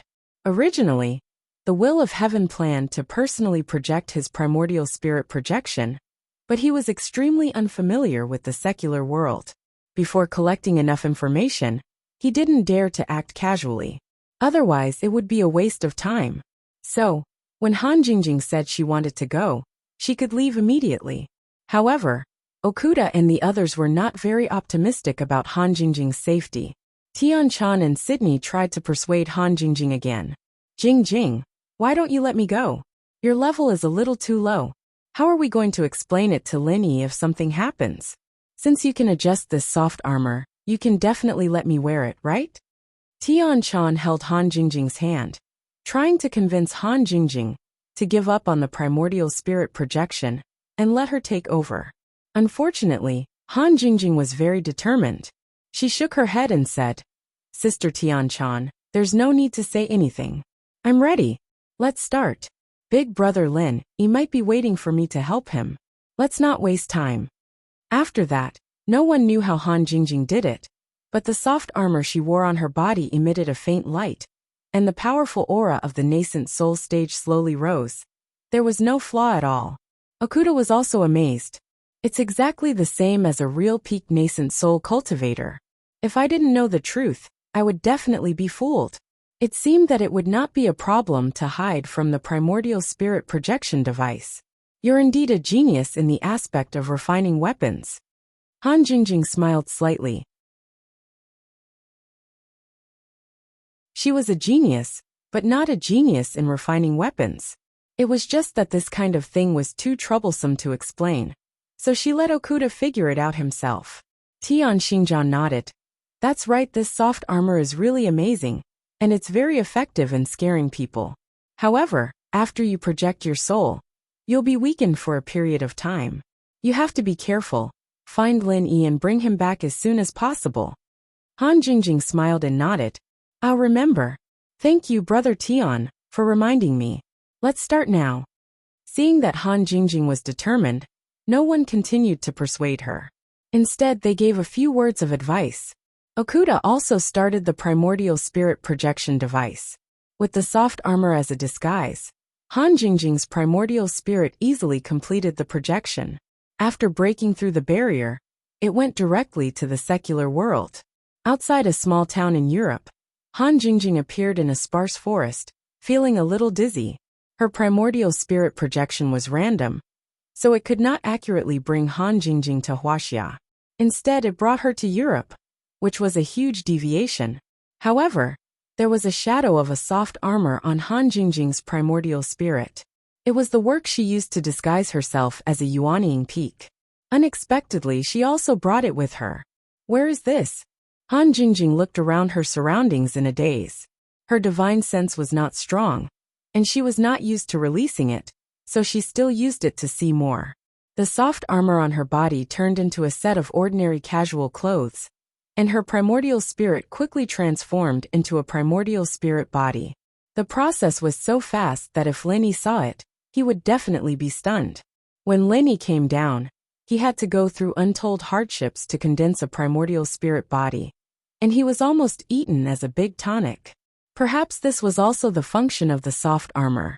But the soft armor was originally made by Han Jingjing, which proved that she was a genius. Unfortunately, at this time, the genius beauty Han Jingjing still had a cute look on her face. She looked around in a daze, and then walked slowly. The grove was not big. In a few minutes she walked to the edge. The road that was faintly visible before was completely revealed in front of Han Jingjing. 6 kilometers in Austin? Han Jingjing looked up at a road sign on the road, and thought to herself, what kind of place is this Austin? Of course, it is definitely not China, because the text on it is not Chinese. As a top student, This is not difficult for Han Jingjing. It seems that I have come to Europe. It seems that the primordial spirit projection is random. Now there is no way, Brother Lin Yi. You have to wait for me. Han Jingjing sighed, whispered a few words, and walked in the direction of Austin. Although with the help of the soft armor, Han Jingjing successfully condensed the primordial spirit body, but if she wanted to fly, it would consume too much divine sense power. Now Han Jingjing's strength has been reduced to the peak of the middle stage of heaven stage. This is still the strength that has been preserved by the blessing of the soft armor. If she flies, it is likely that she will not find Lin Yi. Han Jingjing will be passive to the heavenly island. So Han Jingjing can only go to this Austin first, and then find a way to contact the people in China. Whether it is the Liu family or Kong Xiaobo, they must be able to get her there smoothly. Lin Yi has the space of the jade pendant to carry things, but Han Jingjing only has such a soft armor, and nothing else. Fortunately, the strength of the peak of the middle stage of heaven stage is also regarded as a master in the secular world. There is no need to worry too much about safety. After a few steps, in the direction behind Han Jingjing, there is a car approaching quickly. In Europe, hitchhiking is a very common thing. Han Jingjing does not want to waste her divine sense power, so she simply stood on the side of the road and stretched out her arm to give a thumbs up.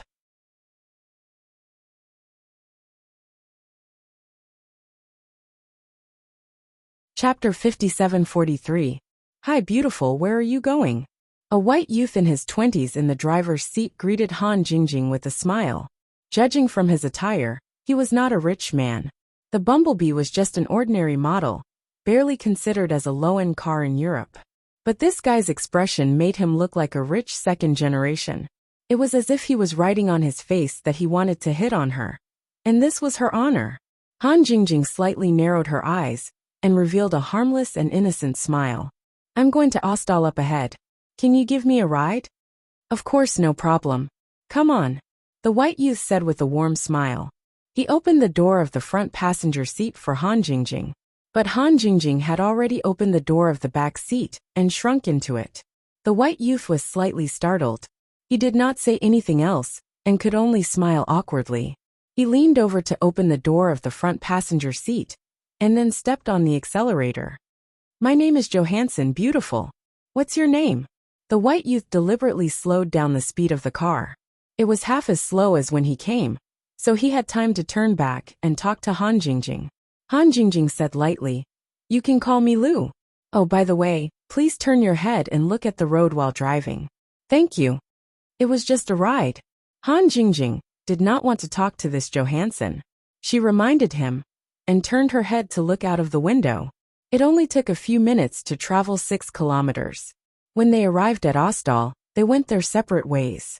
Johansson laughed and said, Liu, don't worry. My driving skills are very good. There are no cars on this road, so there will be no accident. Are you living in Ostal? Or are you looking for someone or traveling? Han Jingjing casually said, I'm just taking a stroll. Then you're in luck. I'm very familiar with Ostal. Although it's just a small place, there are still a lot of fun places. I'll be your tour guide. I promise you'll have a good time. Johansson immediately said. Han Jingjing guessed that if she said she was looking for someone, he would also say the same thing. Can I borrow your phone for a while? Han Jingjing really didn't want to talk nonsense with Johansson, so she directly borrowed his phone. In any case, it was not easy for Han Jingjing, who had no money on her, to make an international call. Johansson was secretly delighted. He thought that his handsomeness had moved Han Jingjing, and she was going to give him her number. He immediately took out his phone and handed it over, saying, Here, you can use it as you like. This is the latest model. It has only been on the market for 3 days. You know that, right? Han Jingjing casually took it, but she didn't even bother to smile. Why was he showing off the latest phone model in front of a genius like her? With her ability, any toy she made would be better than an ordinary mobile phone. Although it had been a long time since she made a call to the secular world, Han Jingjing's memory was extremely good. Naturally, she would not forget those numbers. However, after dialing, She was prompted that this phone was prohibited from making international calls. Han Jingjing was speechless. She didn't expect to encounter such a thing. It seemed that this Johansson was indeed a pauper who liked to show off. He even deliberately set up such a restriction. Forget it. I'll think of a way when I get to Ostall. After hanging up, Han Jingjing threw the phone in the front passenger seat and continued to look out the window with a calm face. In front of Lin Yi and the people she knew, she was the innocent and pure Han Jingjing. However, now that she was alone in Europe, the hidden Lu Jinghan character began to slowly awaken. When Johansson saw that Han Jingjing did not use the phone to talk to anyone, he thought that his guess was correct. She was indeed interested in him, so she gave him her phone number. Johansson secretly observed Han Jingjing's exquisite and perfect face and figure through the rearview mirror. His heart slowly began to burn.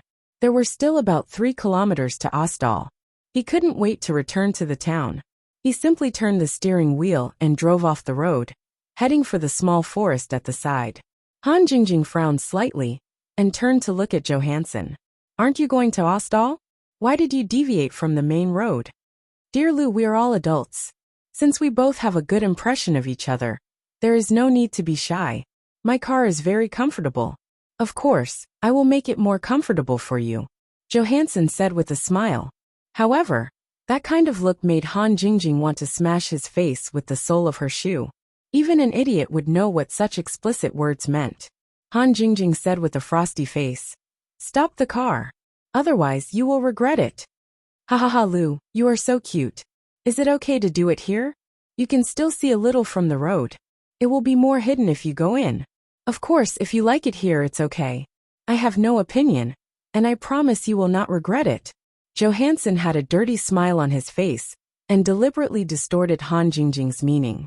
In his opinion, Han Jingjing just happened to come here to play, and she left her phone number in his phone. Obviously, she was not an old-fashioned woman. It was not a problem to bring her to play in the forest. Even if Han Jingjing was not willing, it was not up to her. Johansson's brain was now filled with lust. He desperately wanted to rape Han Jingjing. Han Jingjing suddenly quieted down and looked at Johansson coldly. If she wanted to kill this idiot, it was just a matter of moving her fingers.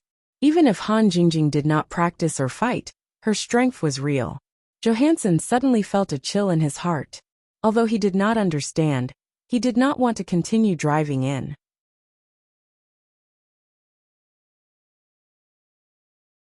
Seeing that the road was already blurred, he estimated that this place was remote enough, so he simply stopped the car. After putting down the back of the front seat, Johansson turned and said with a smile, Baby, come on. Do you want to take it off yourself, or do you want me to help you? As he spoke, he reached out to touch Han Jingjing's pretty face. He did not even think about whether Han Jingjing would resist or not. Han Jingjing raised her eyebrows and suddenly reached out to grab Johansson's palm. She gently twisted it back. With a slight cracking sound, Johansson's palm directly turned back 180 degrees.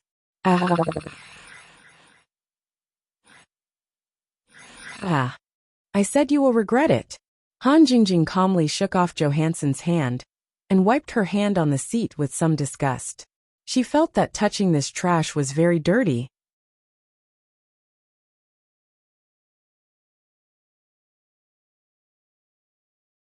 Chapter 57:44.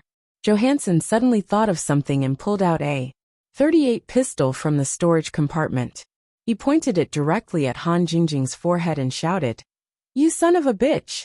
How dare you attack me? You're dead today. I'm telling you, you're definitely dead today. Han Jingjing looked at the black muzzle indifferently. The spirit was not afraid of the bullets of this kind of pistol. Even if she was not a spirit, Han Jingjing's strength was enough to easily take down this pistol at this distance. So there was nothing to worry about.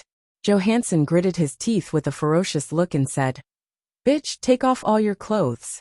I'll ask you for compensation today, and then I'll deal with you. Although the pain of the fracture in his left wrist made Johansson's forehead break out in a cold sweat, he would not be reconciled if he did not have sex with Han Jingjing a few times. Han Jingjing snorted twice as a mockery of Johansson's words. Then she reached out again and grabbed his right wrist. There was another crisp sound, and the .38 pistol fell directly into Han Jingjing's hand. Johansson screamed again, sweating all over. That kind of bone-piercing pain was definitely not a joke. Looking at his pale face, it was likely that he would faint at any time. I just wanted to teach you a lesson, but your ability to make me angry is not bad. Now you should be satisfied, right? Han Jingjing said with a faint smile. She pinched the pistol and broke it, then threw it out of the car window. Johansson looked at Han Jingjing in fear. This girl, who was as beautiful as an angel, was simply as terrible as the devil. As compensation, I'll take your car first, as well as your cash and mobile phone. Han Jingjing didn't know how to get some money to make an international call, and it just so happened that this Johansson came to her door. Since he wanted to rob her, Han Jingjing didn't mind robbing him in return. Without waiting for Johansson to speak, Han Jingjing nimbly got to the front seat, then opened the door and kicked Johansson out. Of course, his wallet was already in Han Jingjing's hand, but Han Jingjing might have been focusing on the wallet, so she didn't pay much attention to the position when she kicked him. When Johansson flew out, he seemed to have heard the terrible sound of an egg breaking. Han Jingjing didn't care about the guy's screams. She closed the car door and drove away. Anyway, this guy shouldn't die. After a while, when he didn't feel so much pain, he could walk to the road and ask for help. Johansson was lying on the ground with cold sweat all over his forehead. His body was curled up like a shrimp, and he looked at his car in despair as it sped away. He didn't expect that a seemingly normal hunting trip would turn out like this. Han Jingjing suddenly stopped the car and stretched her hand out of the window. In her hand was a bag of white powder. This was what Johansson cared about the most, a bag of heroin. The pistol from before was placed together with the heroin. Han Jingjing happened to see it in the open storage compartment, and suddenly felt that she was too kind to Johansson. Obviously, she couldn't consume so many drugs by herself. Johansson should be transporting drugs, so he had a pistol. She just didn't expect that this guy would still have the mood to look for women when transporting drugs. He really deserved it. Seeing the white powder pouring out of the transparent bag in Han Jingjing's hand, and then drifting away with the wind, Johansson was completely desperate. Even the pain of his egg breaking couldn't compare to the unbearable pain of watching all this happen. Without this batch of goods, he could only hide his identity and flee. Otherwise, he would definitely die a more miserable death. After dealing with the drugs, Han Jingjing continued to drive. As for whether Johansson was dead or alive, she didn't care at all. This kind of trash would only be better for the world if he died. Austin arrived soon. Han Jingjing parked the bumblebee at a remote intersection, and then took out all the euros in Johansson's wallet. The wallet was thrown under the car seat. Han Jingjing didn't plan to continue to use this car, so she didn't pull out the key. The most important thing now was to contact the people in Huaxia and figure out the situation of Linny first, and then ask someone to pick her up. The stack of notes in Johansson's wallet was about 400 or 500 euros. It seemed to be a little less for a drug dealer, but it was enough for Han Jingjing. Pushing the door open, Han Jingjing was just about to get out of the car when she found that something was wrong. This place was originally not a place where cars came and went, but now there were two cars rushing over at a very fast speed. The target was obviously Han Jingjing's bumblebee. Because of Johansson's particularity, Han Jingjing felt that she might have been targeted. She released her divine awareness a little, and became more and more sure of this. The Europeans in the two cars were holding guns in their hands. The evil forces here are so rampant. They dare to come with guns in broad daylight. Han Jingjing whispered. She lowered her body, and quickly rushed into the alley next to her. She was not afraid of bullets, but she was afraid of trouble. Whether these people were coming for her or not, it was the best choice to get rid of them as soon as possible. As for continuing to drive and race with them, it was not a movie. Was it necessary? Catch that woman, don't let her run away. As soon as Han Jingjing entered the alley, someone shouted and chased after her. It was a person from one of the cars who jumped out. Another person went to check the car that Han Jingjing had abandoned and shouted, "Johansson is not here, and there is nothing left except a wallet. It really has something to do with that idiot. It's really annoying. I just wanted to hitch a ride. Why are there so many things? Han Jingjing stood on the roof of a two-story building and looked at the guys who were chasing her below. She snorted softly. The other party found her so quickly. It should be that the car had been installed with a positioning device. It was estimated that when the idiot Johansson turned into the woods, he had already been noticed by them. Otherwise, they wouldn't have found Han Jingjing so quickly. Deviating from the scheduled route meant that there was an accident. Although they returned to Ostall immediately, they didn't go to the place they had agreed to meet. It would be strange if they didn't come to investigate.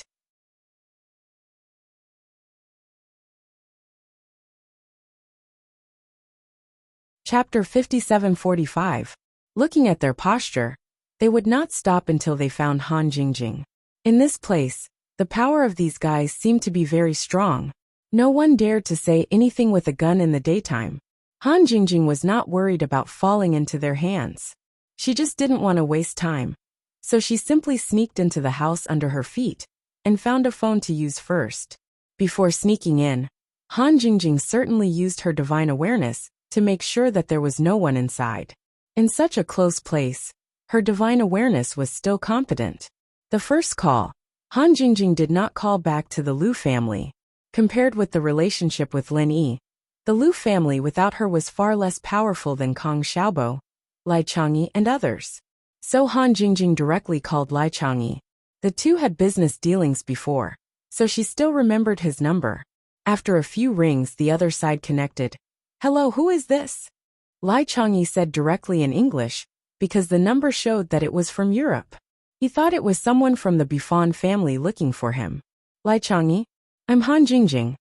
Han Jingjing certainly had no problem communicating in English, but the two Huaxia people were on the phone. Of course, they spoke directly in Huaxia language. Lai Changyi seemed to be stunned, and then he cried out, "Han Jingjing? Lu Jinghan? No, sister-in-law, you're back too?" Lai Changyi and others certainly knew Han Jingjing's identity. Suddenly hearing Han Jingjing's voice, Lai Changyi suddenly became excited. This was the second person to come back from Heaven Stage Island besides Lin Yi. How could he not be excited? Han Jingjing did not beat around the bush. She asked directly, "Where is brother Lin Yi? Is there something wrong with him?" "Jingjing's sister-in-law, you know?" "Yes, the boss has been in a coma for more than 10 days. Although there are no scars, he just doesn't wake up." "Sister-in-law, are you in Europe now? Can you come back as soon as possible to think of a way?" Lai Changyi did not talk nonsense. He simply explained the situation and asked Han Jingjing if she could go back. At this time, Han Jingjing came back from Heaven Stage Island. There was no need to ask that she came back for Lin Yi. Otherwise, she would not ask if there was something wrong with Lin Yi. "Brother Lin, he has been in a coma for more than 10 days? Has there been no response?" Han Jingjing frowned. It made sense that Lin Yi's main body was unconscious on Sky-class Island, since his soul had been projected to the common world. But what did it mean when his soul was unconscious in the common world? This matter seemed to be a little troublesome. Fortunately, according to Lai Changyi's words, Lin Yi's primordial spirit was fine, just unconscious. No matter what, he had to see Lin Yi first. "Lai Changyi, I'm now in a place called Aldos in Europe. Because I came back from Heaven Stage Island, I don't have anything on me. Find a way to bring me back." Han Jingjing and Lai Changyi didn't need to be polite. They were all people by Lin Yi's side. "Okay, sister-in-law, please wait a moment. I'll check it out." After Lai Changyi said that, there was a clattering sound of the keyboard, and then he said, "Sister-in-law, I've checked Aldos. It's a small town, but it's only 150 kilometers away from Lanmi. It'll take a lot of time for me to send people there. If it's convenient for you, go directly to Lanmi to find Su Shirhan and Cheng Yi. They should have returned to Lanmi for a concert." "Is Shirhan also in Europe?" Han Jingjing was surprised. If that was the case, it would be more convenient to go back with Su Shirhan. After all, Su Shirhan wasn't an ordinary celebrity. "Yes, sister-in-law Shirhan is a guest of Cheng Yi's concert. This time, Lanmi is a makeup concert. It's a long story. Let's talk about it later. Anyway, as long as you can get to Lanmi, You can come back with sister-in-law Shirhan. You can take her private plane. You don't have to worry about anything. Lai Changyi said with certainty. With Su Shirhan's background and fame, her private plane wouldn't encounter any trouble or inspection. After thinking about it, Lai Changyi said, if it's not convenient for you to go, then I'll contact someone to pick you up in Ostal, or I can ask sister-in-law Shirhan to go there. It's okay. I can go there myself. Han Jingjing said casually. It was just 150 kilometers. It would only take 1 or 2 hours to get there. If Su Shirhan came, it would be a waste of time. Well, sister-in-law Jingjing, write down their phone numbers. I'll contact them first. If possible, it's best to come back as soon as possible. Lai Changyi was also worried about Lin Yi. If Han Jingjing had a way to cure Lin Yi, of course the sooner the better. Unfortunately, Ostal wasn't within the Buffon family's sphere of influence. Otherwise, Lai Changyi would definitely ask Kerman to send Han Jingjing back. With their partnership and Kerman's identity as half of Lai Changyi's disciple, these small things shouldn't be a problem. Han Jingjing remembered the numbers Lai Changyi gave her and hung up. She took out €100 and put it next to the phone. It was the cost of this international call. As for whether she gave too much, it wasn't something Han Jingjing needed to consider. Anyway, it was all along. It didn't matter at all. As for contacting Su Shirhan, it wouldn't be too late to wait until they reached Lanmi. Right now, she had to think of a way to get to Lanmi. Han Jingjing, who was about to leave the house, suddenly felt something was wrong. It seemed like there was a threat approaching. What could threaten her was definitely not a gun or something like that. She released her divine sense and found a middle-aged white man in black with a crossed sword in his hand. His eyes were looking straight at Han Jingjing's direction, as if the wall couldn't stop him at all. Han Jingjing suddenly frowned. There was actually someone in this town who could threaten her, and he appeared in front of her so quickly. It was too much of a coincidence. But Han Jingjing wouldn't think that this was an operation specifically targeted at her. She just projected her soul from Heaven State Island. Even Okuda and the will of heaven didn't know that Han Jingjing would appear in Europe. It was impossible for them to specifically send someone to deal with her. This old man looks like he has some skills, but I can't see his strength level. It should be the European system. Han Jingjing thought about it and felt that there was no need to waste time. So she turned around and left the house from the other side.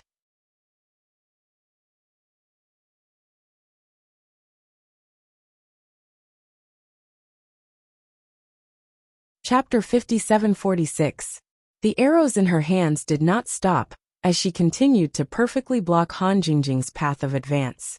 Unfortunately, the perfection that Hunting Bao thought was perfect was still full of flaws under Han Jingjing's terrifying calculation ability. Coupled with her superior strength, she was able to easily avoid all the arrows.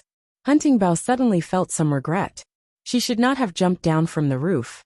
As an archer, attacking the enemy from a high position was always the best choice. However, she had foolishly given up this advantage. She was too careless. She thought that the two of them would be able to defeat this girl. She did not expect to kick an iron plate. Unknowingly, Hunting Bao changed from advancing to retreating at an extremely fast speed. As a result, her arrows were inevitably scattered, and there were naturally more flaws. With Han Jingjing's speed and momentum, Hunting Bao was very worried that she would be caught by Han Jingjing in the next second. However, what surprised her was that Han Jingjing, who clearly had the opportunity to deal with her, suddenly changed direction again.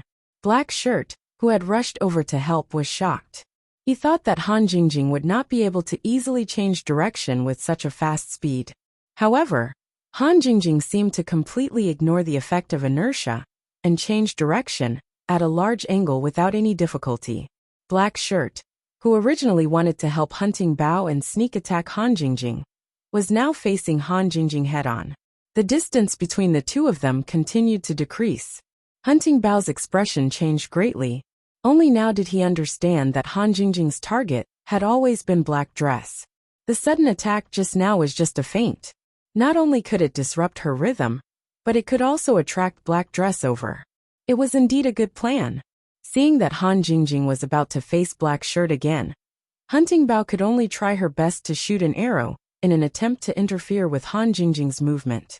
Unfortunately, this arrow did not even touch Han Jingjing's shadow.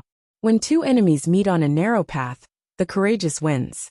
As a veteran spirit hunter, Black Shirt was very clear of this principle. Therefore, when he realized that he had fallen into a trap, he did not have the slightest intention of retreating. Instead, he stimulated all his potential and fiercely stabbed his cross blade towards Han Jingjing's forehead. Out of all the methods of attack, stabbing in a straight line was the fastest and closest. Furthermore, both of them were approaching each other at the same time. Black Shirt even had the illusion that Han Jingjing had placed her forehead on the cross blade's tip. Then Hei realized that it was just an illusion. Han Jingjing left him an unfathomable smile, and then disappeared in an instant. Whether it was the stab from the cross blade, or the arrow from the composite bow, none of them touched Han Jingjing at all. This was because Han Jingjing had already moved to the side of Black Clothed. She casually kicked out and hit Black Clothed's leg. No matter how strong a body was, there would always be a weakness. For example, the bend of the leg. Hei, who was rushing over at full speed, did not expect that he would be kicked by Han Jingjing in this place. Before he could fully exert his strength, his kneecap was broken by a huge force. To be more precise, half of it was his own strength. Because of the sudden change, his own strength was folded, and he broke one of his legs. The black-clothed man, who had lost his center of gravity, tumbled to the side like a galloping horse, making a loud noise. His cross blade in particular finally broke free of his control. Han Jingjing did not stop at all. She passed by Hei and burst forth with her full speed, rushing towards Hunting Bao's position like lightning. Although Han Jingjing's speed was fast, she had held back at least 30% of her strength. Hunting Bao was completely unprepared for this sudden burst of speed. After all, she felt that Han Jingjing's previous dodging movements were already her limit. This time, Hunting Bao did not even have time to shoot another arrow. Han Jingjing had already appeared in front of her. In a moment of desperation, Hunting Bao directly used the composite bow as a weapon. She waved it and smashed it towards Han Jingjing. However, after getting close to Han Jingjing, Hunting Bao was indeed a weak chicken. Han Jingjing casually reached out and grabbed Hunting Bao's wrist that was holding the composite bow. With a little force, Hunting Bao's wrist was broken. Hunting Bao let out a soft groan. She could not bear the pain. Her body leaned back, revealing her hot body wrapped in leather. Unfortunately, Han Jingjing was not a man. Of course, she had no interest in this scene. "Who are you people? Why did you sneak attack me?" Han Jingjing asked coldly. Hunting Bao's broken wrist was still in her grasp. Because Han Jingjing was still pushing and pulling, Hunting Bao was already kneeling on the ground on one knee. Her body leaned back a lot, as if she was pulling a fully drawn bow. "I'm sorry, we were wrong. Please forgive us this once." Hunting Bao's beautiful eyes were about to tear up. She could not be bothered to answer the question, and immediately began to beg for mercy. Hei, who was lying on the ground, could not get up for a moment. Her face was pale and cold sweat flowed down. She looked at Han Jingjing with a look of extreme reverence. Towards Hunting Bao's begging, she immediately acquiesced. Although Han Jingjing seemed to be busy going back and forth, the three of them had actually exchanged blows in an instant. At most, it had only been a few seconds before the entire battle was over. Answer the question, don't talk nonsense. Han Jingjing pushed back again and said coldly. Hunting Bao snorted again and hurriedly replied, "The two of us are spirit hunters, and we specialize in finding spirits that wander between heaven and earth. Many of them are evil spirits and vengeful spirits. After killing them, we collect the purest soul energy in exchange for rewards. This time, we were blind and wanted to kill you, but in the end we offended you. Please let us go. I still have some collected soul power here. I am willing to give it to you as a token of apology. Let me see. Don't play tricks." Although Han Jingjing did not know what soul power was, she did not reveal it. She directly asked Hunting Bao for soul power to see. Of course, Hunting Bao did not dare to play any tricks. If their strengths were similar, she would have the thought of resisting, and looking for an opportunity to escape. But now, she did not have such thoughts at all. She only hoped that she could smoothly exchange her life for Han Jingjing's. Her other unrestrained hand quickly took out a jade bottle from a small pouch on her waist. She handed it to Han Jingjing and said, "This is my soul-gathering bottle. All the collected soul power is in here." Han Jingjing extended her hand and took it. She released her divine sense and scanned it. There did not seem to be any mechanism. Furthermore, when her divine sense entered the jade bottle, Han Jingjing felt that her primordial spirit was incomparably comfortable. Her thoughts were also much clearer. It seemed like this was really a good thing.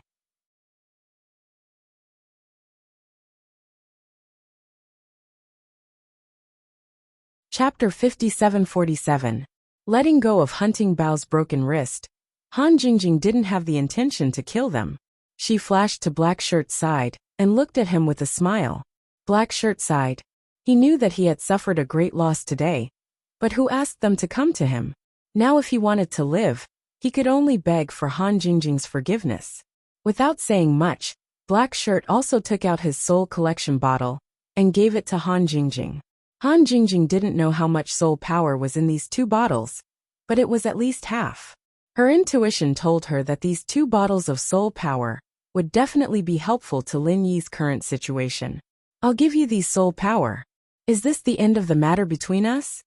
Black Shirt asked gloomily, although the small bottle was only the size of a thumb, and it was still half full. If these things were sold, they could be exchanged for millions of euros.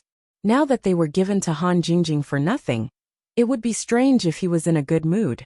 Han Jingjing glanced at Black Shirt faintly. Her divine sense scanned the small bag of Hunting Bao and him twice.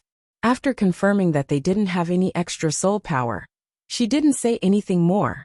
"How do I use this thing?" Han Jingjing asked casually. Although she could roughly deduce it, it was better to be safe since it was related to Lin Yi. If these 2 dared to lie and harm Lin Yi, Han Jingjing didn't mind coming to Europe to turn them upside down and kill them. Black Shirt said straightforwardly, "It's more complicated for ordinary people, but there's no taboo for a soul body like you. As long as you come into contact with it, you can absorb the soul power to strengthen your own soul. Many evil spirits and resentful spirits actually need to strengthen their soul power to constantly kill people." "Have you deliberately killed people and then extracted the soul power of the living after they died?" Han Jingjing suddenly asked. If these 2 people did the same, they were no different from evil spirits. Black Shirt shouted angrily, "We are noble spirit hunters.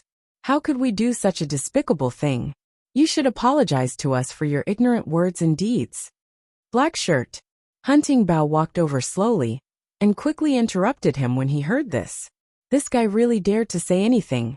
Didn't he know that their lives were in the hands of others? If Han Jingjing became angry because of this, wouldn't all that soul power be wasted? He also realized that he was impulsive.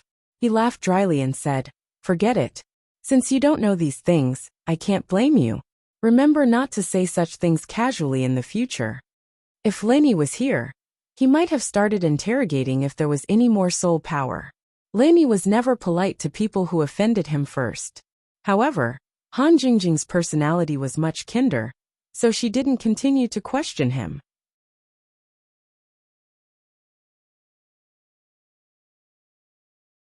Of course, Han Jingjing was also wondering if she had more soul power. If the soul power she had wasn't enough for Lin Yi, she would definitely come back to search for more. Therefore, she wouldn't kill these 2 people, but it was necessary to leave some marks. Han Jingjing quietly placed 2 secret divine sense imprints on Black Cloak and Hunting Bao's bodies. This was one of her few methods, and she had only figured it out because of her research needs. With these 2 divine sense imprints, she could find the 2 of them at any time if she needed them. If she didn't need them, it didn't matter if she never met them. "Do you have a car?" There weren't many people in this small town. Moreover, it was working hours during the day, so there were very few people here. However, the commotion from their fight wasn't small. Han Jingjing already wanted to leave. In addition, the power behind Johansson was also looking for Han Jingjing. If she wanted to avoid trouble, she couldn't waste any more time. Hunting Bao hurriedly nodded and said, We do, but we only have one car. If you want to go somewhere, can we send you there? It was clear that Hunting Bao didn't want to give Han Jingjing another car for free. Moreover, sending her to the place she wanted to go might allow her to better understand Han Jingjing's background. Okay, hurry up and drive the car over. Han Jingjing was well aware of Hunting Bao's thoughts and didn't bother to expose her. It was more important to leave this place as soon as possible. Seeing the injury on Hunting Bao's hand, Han Jingjing reached out and grabbed her hand, startling her. Let me treat you. Don't move. Han Jingjing said faintly. She directly twisted and closed Hunting Bao's wrist. Originally, she was being merciful. She didn't really break Hunting Bao's bones. It was just a dislocation. After restoring it, it was more than half healed. As for the injury on Black Cloak's leg, it was slightly more serious. Fortunately, it didn't affect his movements. Since they were going to take a car, it didn't matter. Soon, Hunting Bao drove an ordinary car. After Han Jingjing and Black Cloak got in, they left Ostal and drove in the direction of Blue Rice. On the road out of the town, there were some people in black suits checking the leaving cars. However, when they saw Black Cloak and Hunting Bao's car, they didn't stop them at all. It seemed that the status of spirit hunters in Europe was quite distinguished. Along the way, Han Jingjing didn't have the mood to talk. She was thinking about Lin Yi. Han Jingjing didn't say anything. Black Cloak and Hunting Bao didn't dare to say anything. They just sat in the front quietly. When the car entered the center of Blue Rice City, the two suddenly realized that Han Jingjing was no longer in the back seat. They weren't surprised about this. It was a very normal thing for a spirit body to be able to do this. Han Jingjing didn't want them to know that she was going to find Su Shihan and Cheng Yi. So she left without saying goodbye. At this time, the sky was getting dark. The concert was about to start. Han Jingjing sneaked into the venue and went to the backstage to find Su Shihan. She should have called first, but Johansson's phone was already thrown away by Han Jingjing. As for Black Cloak and Hunting Bao, Han Jingjing wouldn't borrow their phones.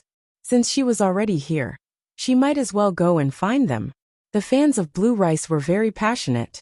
They didn't complain because of what happened last time. On the contrary, they were even more popular than last time. Han Jingjing just wanted to say that the population of Europe was actually quite big. After a few turns, she came to the backstage.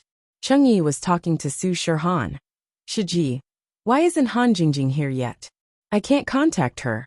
If she doesn't come after the concert, we should go back together.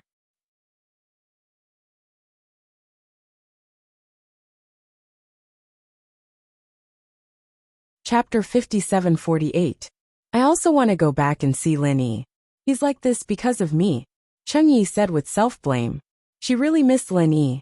Unfortunately, the schedule was arranged before she was kidnapped. She couldn't do anything about the concert, so Cheng Yi could only complete it first. Don't say that. If you say that, Lin Yi won't be happy. Okay, let's not talk anymore. I'll get people to prepare the flight first, Su Shihan said softly, and then changed the topic. Su Shihan said gently, and then changed the topic.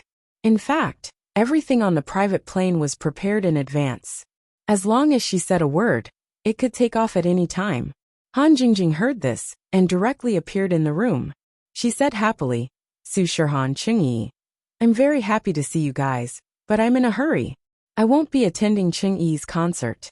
Su Shihan, are you leaving now? Su Shihan and Cheng Yi both screamed and subconsciously wanted to attack.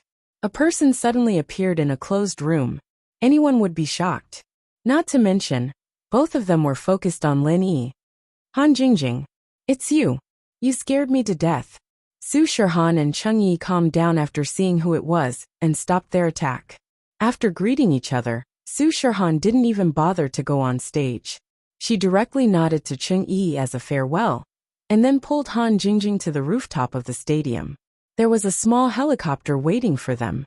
After the transfer to the airport, the private jet was already waiting for them to fly across the country. Su Shihan's private plane quickly took off from Lanmi. Han Jingjing suddenly remembered that she still had some things to bring in Beijing. So the destination was changed to Beijing City. Originally, Han Jingjing didn't want to go back to the Lu family. However, since she had to get something, she would go over and take a look when she had time. After all, she was also a member of the Lu family. It would be good to go back and take a look. Although Su Shihan wanted to see Lin Yi as soon as possible, but since Han Jingjing said that the thing in Beijing was related to saving Lin Yi, of course, she wouldn't object.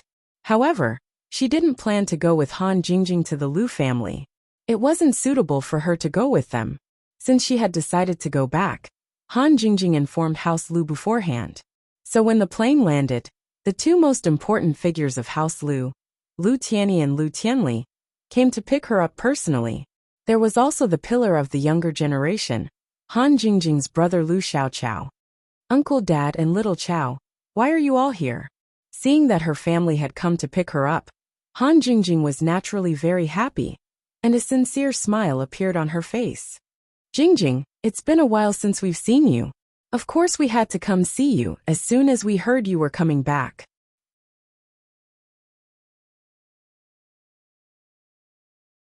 Tianyi said with a bright smile as he walked up to Han Jingjing and gave her a light hug. Lu Tianyi knew very well that if it wasn't for Han Jingjing's foresight, House Lu might not have been able to get on Lin Yi's ship. When Lin Yi's trust in House Lu was in crisis, and the whole House Lu might be destroyed, it was Han Jingjing who turned the tide and protected House Lu's foundation. So towards this niece of his, Han Jingjing, Lu Tianyi really liked her. It wasn't strange for him to come and pick her up personally. Thank you, uncle. Han Jingjing returned to the image of a wise and strong woman in front of House Lu. She let go of Lu Tianyi and looked at her father. Lu Tianli's eyes were filled with excitement and pride. This was his daughter. Although he had done something to tarnish his daughter's reputation, it couldn't change the blood connection between father and daughter. Father! Han Jingjing walked up with a smile and hugged Tianli. Seeing Tianli's spirit, Han Jingjing knew that he had truly turned over a new leaf, and this made her very happy. Jingjing, Daddy missed you a lot. Tianli hugged Han Jingjing, his eyes reddening. After all, this was his daughter, and he wouldn't be able to see her for a few years. It would be a lie to say that he didn't miss her. Daddy, Jingjing missed you too. Han Jingjing's eyes reddened as well. The person she worried about the most in the common world was her father. Luckily, Tianli was doing well this time, and it made her feel much better. Sis, there's still me. Lu Xiaoqiao giggled as he pointed at himself and opened his arms. Han Jingjing, of course, gave him a big hug as well. She smiled. Xiaoqiao, you're finally not that nerdy otaku anymore. I can finally relax. Otherwise, I'll be worried that you won't be able to find a wife if you're always like that. This was of course a joke. Lu Xiaoqiao was handsome and knowledgeable, but even if he was ugly and deformed, as long as he had the halo of being the young master of House Lu, the number of women who wanted to marry him would be enough to line up from the Lu house's gate to the suburbs of Yanjing. The family chatted for a bit before getting into the car. Lu Xiaoqiao drove himself, and Lu Tianyi and Lu Tianli talked with Han Jingjing. This was definitely a treatment that only a minister or above could enjoy. Grandpa, how's your body? Han Jingjing asked about Elder Lu, and learned that the old man was in good health. But he didn't care about politics anymore. He wasn't in Yanjing at the moment either, but had gone to the south to recuperate. Lu Tianyi and the other juniors would make time to visit him every week, so the old man wouldn't feel lonely.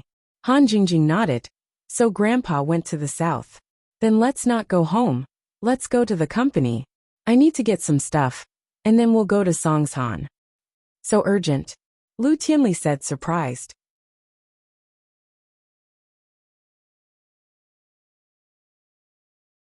His daughter rarely came back for a few years, and he didn't want to miss this reunion. Yeah, some things are more urgent. I'll come back after I'm done. Han Jingjing guessed that House Lu didn't know about Lin Yi's coma yet, so she didn't say it out loud. Lin Yi had enemies in the common world, and it wouldn't do Lin Yi any good if the news got out. Han Jingjing, of course, knew the gravity of the situation. Are you going to find brother-in-law? He came here once before. Lu Xiaoqiao didn't turn back, but his guess was pretty close. Han Jingjing's heart warmed. Lin Yi still remembered to visit House Lu for her, which meant that he had a place in his heart. She wanted to go back to Songshan to see Lin Yi as soon as possible.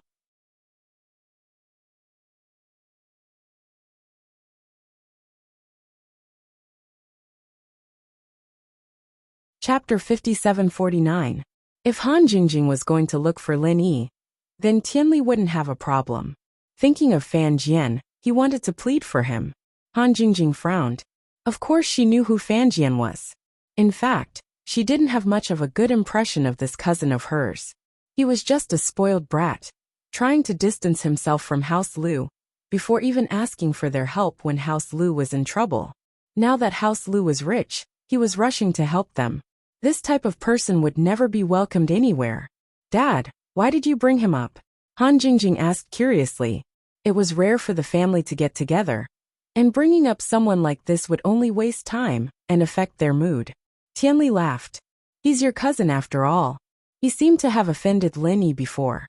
If there's a chance, you should apologize for him in front of Lin Yi. It's not a big deal, it's all for your mom's sake. Lu Xiaoqiao, who was driving, curled his lips in disdain. If it weren't for his sister, he would have beaten that Fan Jian up. But since Tianli was talking, he didn't want to interrupt. Han Jingjing couldn't be bothered to ask how Fan Jian offended Lin Yi. With Lin Yi's level, there was no way he would care about a small fry like this. Even Han Jingjing herself didn't care about this Fan Jian. Alright, I'll mention it when there's a chance. Han Jingjing said half-heartedly. The main thing right now is to wake up Lin Yi. As for Fan Jian, she'll think about it when he remembers. Tianli didn't really care about Fan Jian either. If it weren't for the fact that Fan Jian had come to him crying and begging for mercy, he wouldn't have mentioned this guy when he saw his daughter. Offended Lin Yi? Even if Lin Yi was his son-in-law, he wouldn't dare to offend him at all. Fan Jian was the one who did this to himself, so who could he blame? Soon, the car arrived at the Lu Group's skyscraper. It was already night, but the most important people of House Lu were already here. The employees who had been notified were naturally waiting respectfully in the parking lot. Han Jingjing didn't mind at all, as she waved her hand to dismiss them. She then took the elevator to the top floor. Her office was still the same. In the beginning, this was Tianli's office, and after she took it over, it became hers. It was precisely because of this that Tianli had the chance to steal the information from the safe. But after Han Jingjing handed the company back to Tianli, this place was left empty by Tianli. Other than cleaning work, no one was allowed to enter. As for Lu Tianli himself, he found another room to use as his office. And so when Han Jingjing came in, she realized that it was exactly the same as before. Even the position of the furniture on the desk was exactly the same.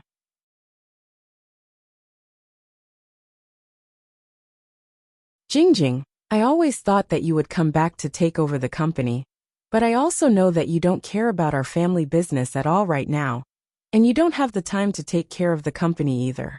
But I'll always keep your office, you can come back and use it whenever you want. Tianli said with a smile after following Han Jingjing in. Han Jingjing was a little touched. She smiled. Thank you, Dad. In that case, I still have some of my old trinkets. Of course, none of them have been touched. I'll break the hands of whoever dares to take them. Tianli laughed. Han Jingjing didn't waste any time. She went into the room and opened the safe. There weren't any important documents related to the company in here, since she'd handed them all over to Tianli. What was left were the instruments and tools that Han Jingjing used for her research. Han Jingjing didn't bring anything other than a soft armor back from Sky Island. If she wanted to wake up Lin Yi, these things would be very useful. She could go buy them at the last minute, but things that she was used to would be more convenient. There were also some things that should be in the villa beside the school, but the things there were more or less the same. It wasn't as comprehensive as this place, so there was no need for her to come back. Alright, I've got everything I need. I just wanted to come back to see you guys. Since you're all here, I don't need to go home. I'll come back to see you guys after I'm done with my business in Songshan. Han Jingjing was also very straightforward. She was ready to go back to the airport as soon as she got her things. They didn't know what happened in Songshan, but seeing how hurried Han Jingjing was, Lu Tianyi and the others couldn't really say anything. It was something that concerned Lin Yi, and no matter how small it was still a big deal. They all knew that. Jingjing, why don't I go with you? Maybe I can be of some help? Lu Tianyi asked after some thought. No matter what, going to Songshan wasn't a bad thing. Han Jingjing shook her head. No need. You guys can't help much anyways. Let's talk about it when I come back. Alright, you guys don't need to send me to the airport. Just get someone to drive me. Sis, I'll be your chauffeur today. Lu Xiaoqiao said with a smile. Ever since he was young, Han Jingjing was the closest to him. Naturally, Han Jingjing wouldn't reject him. She nodded in agreement. Lu Tianyi and Lu Tianli didn't want to be separated from Han Jingjing just like that, and so they decided to go with her. Han Jingjing's words were wasted. Lin Yi had told them about Han Jingjing's situation on Tianjie Island, but it was better for Han Jingjing to tell them personally than Lin Yi. And so, the way back to the airport became Han Jingjing's Tianjie Island trip report. Su Shihan's private plane landed in Donghai City at dawn, and Kang Xiaobo sent a car to pick her up and send her straight to Songshan. Luckily, Su Shihan's itinerary was kept secret. If her fans knew about it, they'd probably be stuck in the airport for half a day. When they arrived at Songshan's villa, Kang Xiaobo, Lai Changyi, Sun Jingyi, and the others were all waiting in the living room. Seeing Han Jingjing, of course, they greeted her passionately. Whether or not Lin Yi could wake up depended on Han Jingjing. They were all acquaintances, so there was no need to be polite. I'll go check on Lin Yi Gich first. We'll talk later, Han Jingjing said with a smile as she carried her suitcase.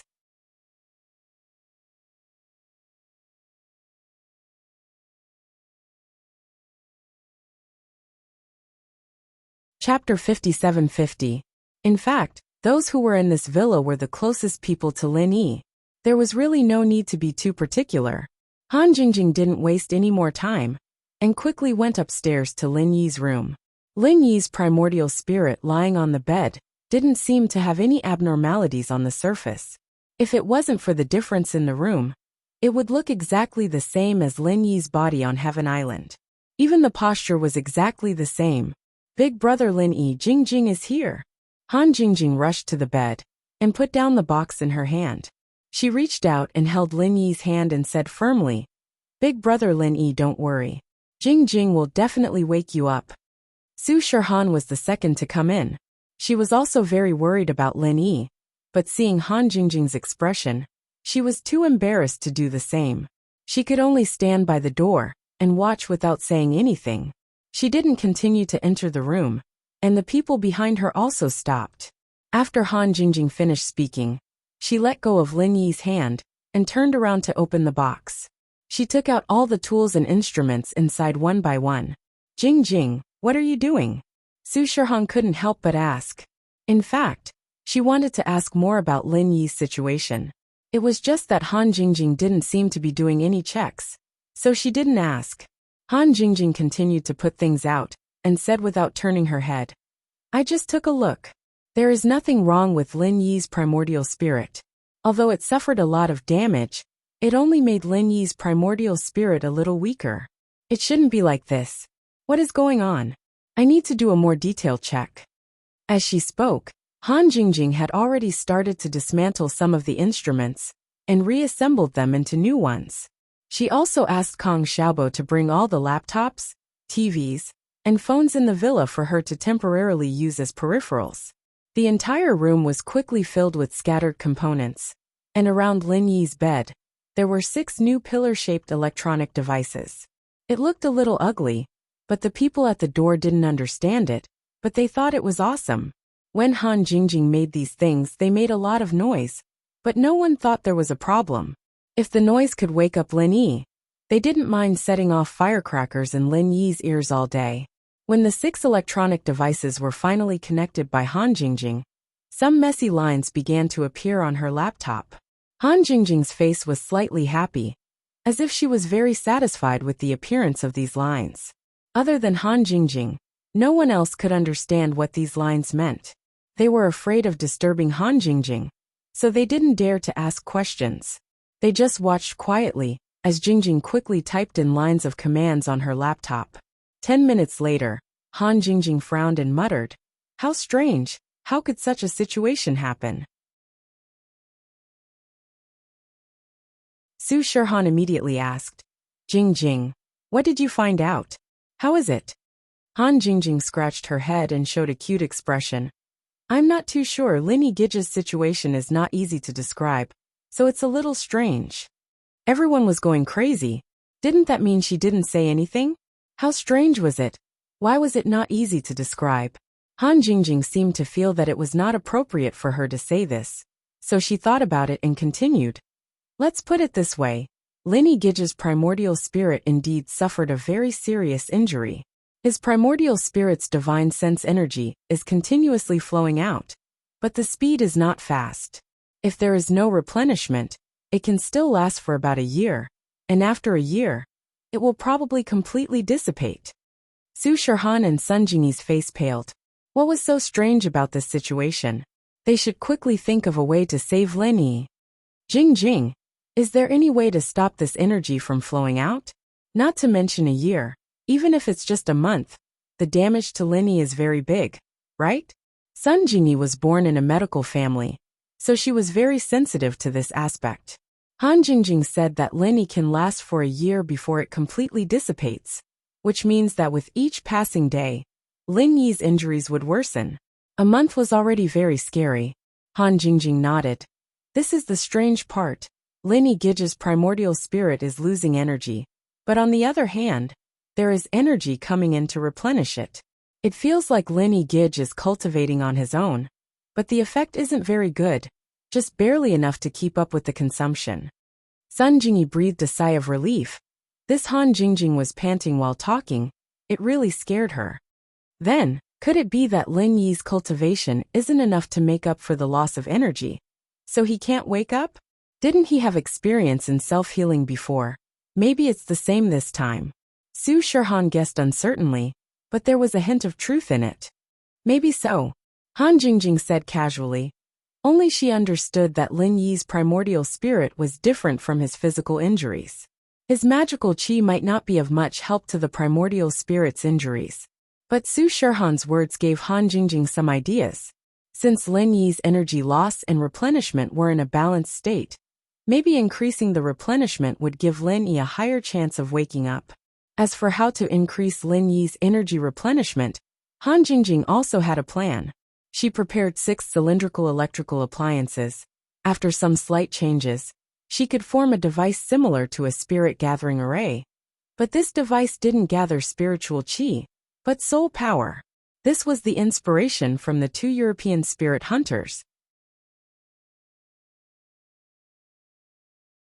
Since there were countless people dying every day in this world, the soul power left behind by their souls before they disappeared.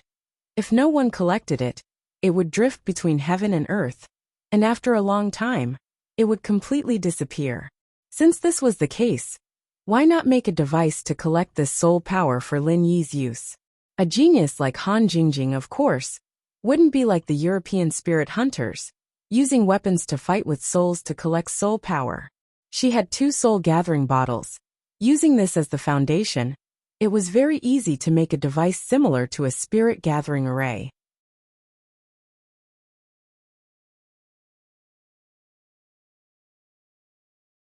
Chapter 57-51.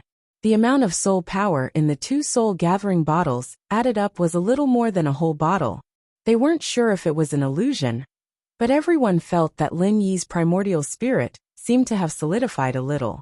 It should be the effect of the soul power. Han Jingjing felt it for a moment, and her heart was a lot more assured. She immediately started to modify the equipment, and very quickly, with the 2 soul gathering bottles as the core, she completed the special spirit gathering formation. Although there wasn't a lot of soul power floating around in Songshan City, these strands were equivalent to the last straw that broke the camel's back. It directly broke the balance of consumption and replenishment for Lin Yi, and the balance began to tilt in the direction that was advantageous to Lin Yi. Han Jingjing secretly let out a sigh of relief. This method was really effective, and there was also an unexpected harvest. The dissipated energy from Lin Yi's primordial spirit was mostly recovered by the spirit gathering formation, and once again became replenishment for Lin Yi. This was equivalent to forming a virtuous cycle, and the effect was even more powerful. If this was the reason why Lin Yi was unconscious, he would probably wake up soon. If it was someone with a wicked heart, they might have started a massacre in Songshan City and seized the opportunity to collect soul power. But Han Jingjing never had such a thought, so she didn't think that she had made such a terrifying device. If the evil cultivators on Heavenly Island found out about it, it would definitely cause a huge storm of blood. In the space of the jade, Lin Yi suddenly opened his eyes in surprise. He suddenly felt that his primordial spirit's cultivation speed suddenly increased. He didn't know what happened, but this change was quite gratifying. Not only that, Lin Yi also felt that the space of the jade seemed to have a trace of energy that was beneficial to the primordial spirit's cultivation, and this wasn't the original spiritual energy in the space of the jade. Jiaolao, what's going on? Could it be that the space of the jade has changed? With that mutated dragon Languza following him all day, it was no wonder that Lin Yi's first thought was that the space of the jade had changed. The result was naturally a merciless laugh from Jiao Yazi. Kid, did you become stupid from cultivating? Even if you changed, the space of the jade can't change. Don't think about those useless things. Hurry up and cultivate. Actually, Jiao Yazi knew that the extra energy was soul power, but he didn't point it out to Lin Yi, because Jiao Yazi didn't know where the soul power came from. Since Lin Yi's consciousness couldn't go out, Jiao Yazi also couldn't investigate the situation outside. Soul power was the power of a person's soul. It would only leak out after a person died. A normal person could only have a small amount of soul power. Don't look at the small amount that entered the space of the jade. It was at least a dozen people's worth of soul power. Because he knew this, Jiao Yazi purposely hid it. The most important thing now was to connect Lin Yi's primordial spirit with the primordial spirit in the outside world. Everything else wasn't important. It didn't matter if someone was trying to save Lin Yi, since Jiao Yazi couldn't do anything to stop it. He just needed to let Lin Yi cultivate without any burden. At the same time, in the second central base in the outskirts of Songshan, a naked woman floated in a giant glass culture tank. Her head was connected to hundreds of tiny wires, hidden in her long hair. It was almost impossible to see if one didn't pay attention. Zhangwen, Kong Xiaolong, and the others were all here. Their eyes wandered around the perfect body of the woman, but they didn't dare to show any perverted expressions. The woman's name was Lan Xiaoru, and there were surveillance cameras everywhere in the base. It wouldn't be good if Lan Xiaoru came looking for trouble. Memory implantation complete. Clone body fusion complete. Activate it. A stiff electronic voice announced emotionlessly. Following that, the tiny wires left Lan Xiaoru's head, and the culture fluid in the culture tank was slowly emptied. When the water level was lower than Lan Xiaoru's head, she slowly opened her eyes. Her beautiful eyes flashed with a trace of confusion, but it quickly cleared up. Evidently, the fusion of memories had worked, and she was completely awake.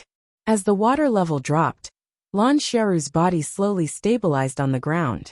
The glass culture tank's sealed door silently sprang open, and Lan Xiaoru walked out confidently, without the slightest shyness or concealment. The first thing Lan Xiaoru said, when she walked out, wasn't asking for clothes.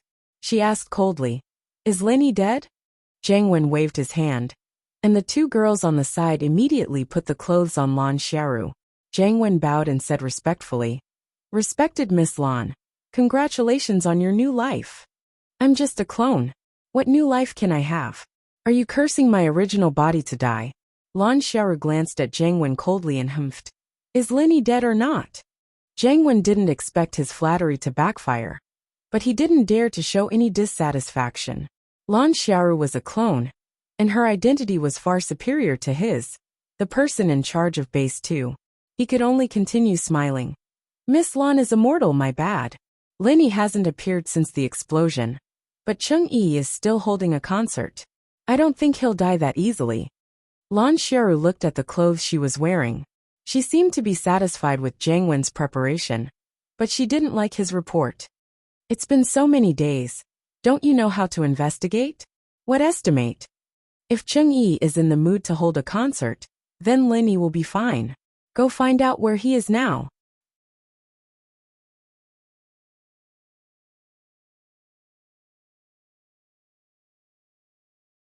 Lan Xiaoru stood in front of Jiang Wen and ordered in an extremely domineering manner. She had to get rid of Lin Yi no matter what. This kind of opportunity wouldn't come by often. Yes, actually, I've already arranged for people to investigate Lin Yi's whereabouts. It's just that I've been focusing on reviving you these days, so I've neglected it. I'm sorry. Jiang Wen lowered his head and apologized. He knew Lan Xiaoru's personality very well. Going against her would never do him any good. As expected, Lan Xiaoru's expression softened a little when she heard Jiang Wen's words. She nodded. Very good, you've done well. From today onwards, Jiang Wen, you're the commander-in-chief of the common world. You'll be in charge of everything.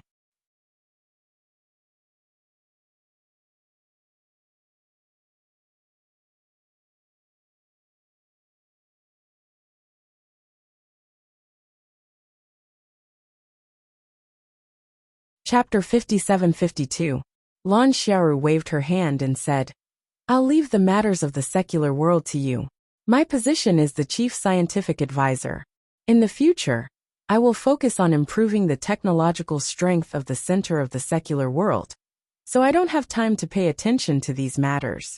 You are a talent, and we have been observing you for a long time. It's time for you to come out and take charge.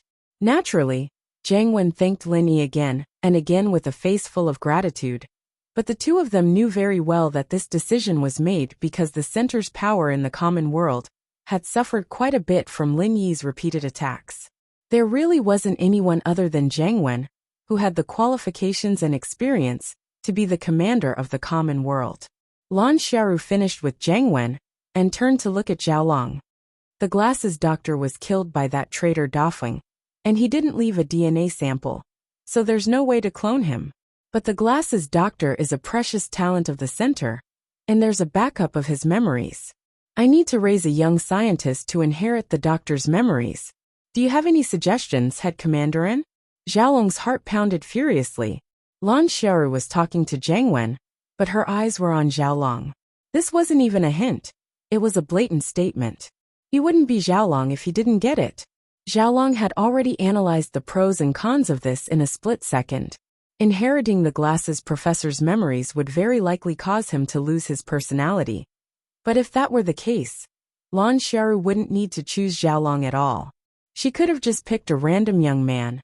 Since Lan Xiaoru had her eyes on Xiaolong, it was most likely because of his talent. After all, he was a young and promising doctor, and he was known as a genius. Xiaolong guessed that after inheriting the glasses doctor's memories, his personality would still be his, but the memories would be shared by both of them. It wasn't a big deal. On the other hand, Xiaolong would become one of the top figures in the common world. At the very least, he'd be one of the top 3. This was a chance that Xiaolong had been dreaming of. He'd always been jealous of his cousin, Kong Mingming. He was a useless playboy, but why was he able to do so well? He, the prodigy of House Kong, was like an ant. Now that there was a chance, Xiaolong would definitely grab it. Lan Xiaoru didn't say anything, but Xiaolong was already prepared to say yes. Jiang Wen was a smart man too. He only needed to glance at Lan Xiaoru to know what she was thinking. He smiled and nodded. What a coincidence, I have a suitable candidate here. At the same time, Jiang Wen reached out and pulled Xiaolong over. Miss Lan should know this Xiaolong, right? Originally, he came from the Central Sanctuary. He has the title of Doctor of Medicine, and his IQ is beyond doubt. Besides, he is Kong Mingming's brother. Speaking of which, he is one of us. It's a waste of his talent to be my assistant. What do you think, Miss Lan? Here's the chance. Xiaolong looked at Jiang Wen gratefully. He didn't wait for Lan Xiaoru to ask. Miss Lan, I've always respected Dr. Glass's knowledge. If I could inherit his memories and let him use my body to be reborn, that would be my honor. If possible, please give me this chance. Lan Xiaoru smiled and nodded in satisfaction. Very well. I'm very happy that you're willing to make such a request. Dr. Glasses would be very satisfied to have a talent like you as a vessel for his rebirth. Then it's decided. Prepare the memory inheritance immediately. The equipment was ready-made, but only Lan Xiaoru knew the password to open the memory extraction. She had to do it herself. Jiang Wen looked at Xiaolong lying on the metal table deep in thought. Theoretically speaking, Lan Xiaoru and Dr. Glasses were both immortal existences. But Lan Xiaoru used her own DNA to duplicate a body infinitely. Dr. Glasses, on the other hand, probably didn't want to clone himself because his original body was too weak. He only backed up his memories as a means of rebirth. Now that Jiang Wen was the commander-in-chief of the common world, he had the right to preserve the possibility of rebirth for himself. He was already considering whether he should choose Lan Xiaoru's method or Dr. Glass's method. Suddenly, Jiang Wen had an idea. Perhaps he could combine the two methods and keep a copy of his memories. He wouldn't use a human body as a vessel, but a clone body instead. Of course, this clone body wouldn't be his original body. A clone with no memories at all would be more suitable as a vessel for the memory inheritance. The first name that popped into Jiang Wen's mind was Lin Yi. Jiang Wen hated Lin Yi to the bone. But in his subconscious, he really wanted to be like Lin Yi. If he could get a sample of Lin Yi's DNA and clone it, would he be as strong as Lin Yi? Jiang Wen couldn't stop himself from thinking about it. The more he thought about it, the more feasible it seemed. The only problem was, how could he get a complete copy of Lin Yi's DNA? Of course, problems could always be solved with solutions. With a plan like this, Jiang Wen believed that he could do it. Now that he was the commander-in-chief of the common world, he'd be able to think of a way to solve small problems like this. As Jiang Wen's thoughts ran wild, Xiaolong successfully inherited the doctor's memories and sat up with his hands on his messy head. Lan Xiaoru stood in front of Xiaolong, waiting for him to calm down before smiling. Xiaolong? Or should I keep using Dr. Glasses? Xiaolong put a hand on his forehead and chuckled. Miss Lan, just call me Xiaolong. I've inherited Dr. Glasses' memories, but the original name sounds better. Lan Xiaoru nodded with a smile. No problem. If you like Dr. Glasses, you can change it. Xiaolong laughed and thanked Lan Xiaoru.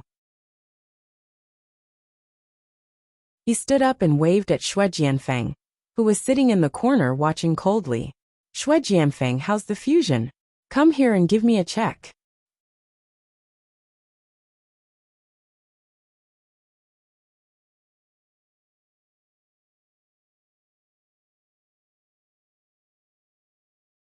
Chapter 57-53. Xiaolong had inherited the Glasses professor's memories, and Xue Jianfeng should have been happy about it. But looking at Xiaolong's annoying face, Xue Jianfeng regretted not killing him at the bottom of the sea. But no matter how unhappy he was, he didn't dare to show it. He walked over obediently. Glasses professor, it's great that you're able to come back to life. My situation seems to be pretty good. Xiaolong frowned. Call me Professor Kong. I know you respect the professor a lot, and I'm indeed the professor's reincarnation. But I hope you remember that I'm Xiaolong now. Do you hear me? Don't let this happen again. Xue Jianfeng was getting more and more pissed off. He was a powerful practitioner at the early stage of mystic ascension, but he was being scolded mercilessly by an ant like Xiaolong. Didn't this idiot know that he could kill him with a single glance? Yes, I hear you. It won't happen again. Xue Jianfeng gave in, feeling extremely wronged. There was still poison in the center of his body. If he could get rid of the poison, he'd never let that bastard Xiaolong go. Xiaolong was satisfied with Xue Jianfeng's attitude. He picked up a scalpel and threw it to Xue Jianfeng. Make a bigger wound for me. He wanted to cut Xue Jianfeng for fun, but Xue Jianfeng's defense wasn't something anyone could break. Even if Xiaolong used a large knife, he wouldn't be able to leave a mark on Xue Jianfeng's body, much less a scalpel. Xue Jianfeng's eyebrows twitched. He gritted his teeth and grabbed the scalpel. He made a cut on his arm, and a 30-centimeter long cut appeared. It was so deep that the bone could be seen. This guy was really cruel to himself. Xiaolong didn't care about Xue Jianfeng's feelings and expressions. He focused on the wound. Lan Xiaoru and Jiang Wen did the same. They were all looking forward to Xue Jianfeng's self-healing ability. Blood seeped out of the cut quickly, but before it could form, the cut closed at a speed visible to the naked eye. In a short 10 seconds, there wasn't even a scar left on Xue Jianfeng's arm. Only traces of blood proved that there really was a wound. Xiaolong clapped his hands and laughed. It worked. Our Kong family's golden sore medicine is quite amazing. Once this new medicine is mass-produced, we will be able to form an undead army. Xue Jianfeng wiped away the bloodstains on his arm and sneered in his heart. The Kong clan's golden sore medicine was indeed not bad. But he wasn't completely clueless. He had seen the recipe, and the ingredients inside were extremely rare and precious, even in the secular world.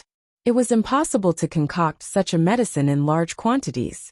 Furthermore, only Xue Jianfeng understood the pain and difficulty of fusing the medicine.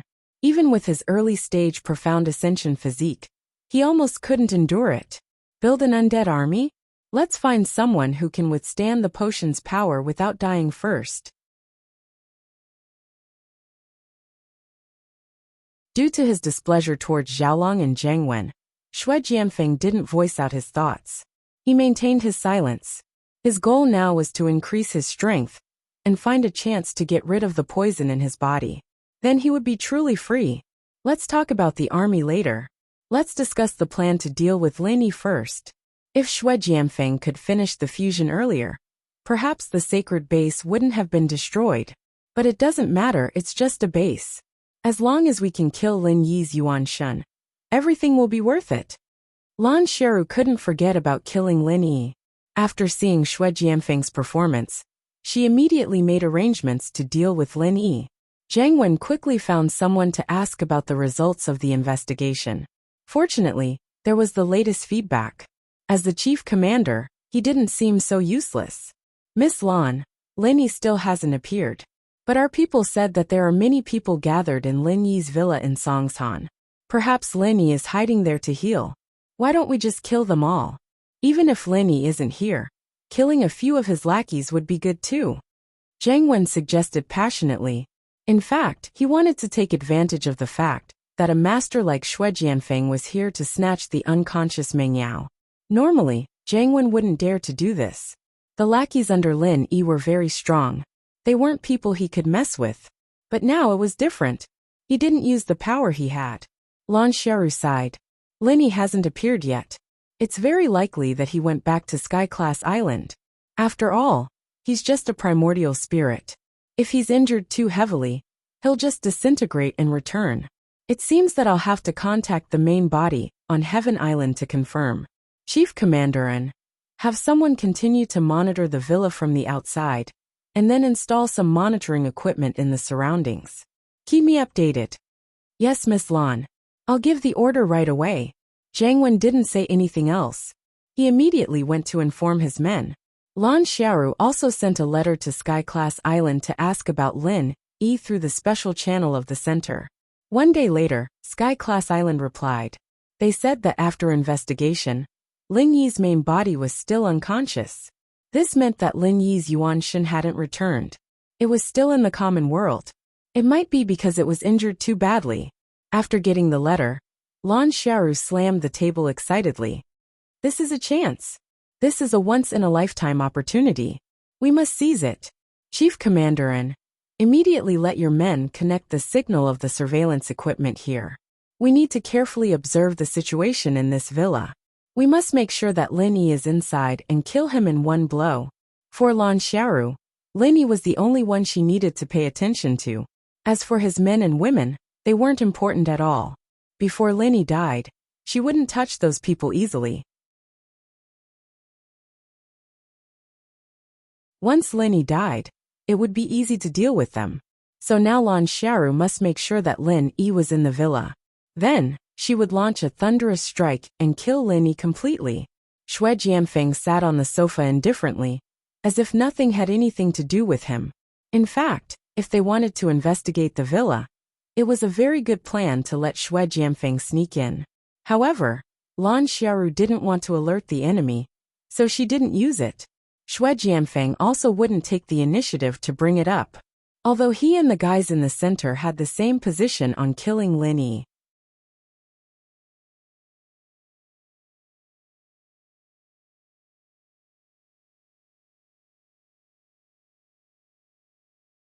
Chapter 57-54.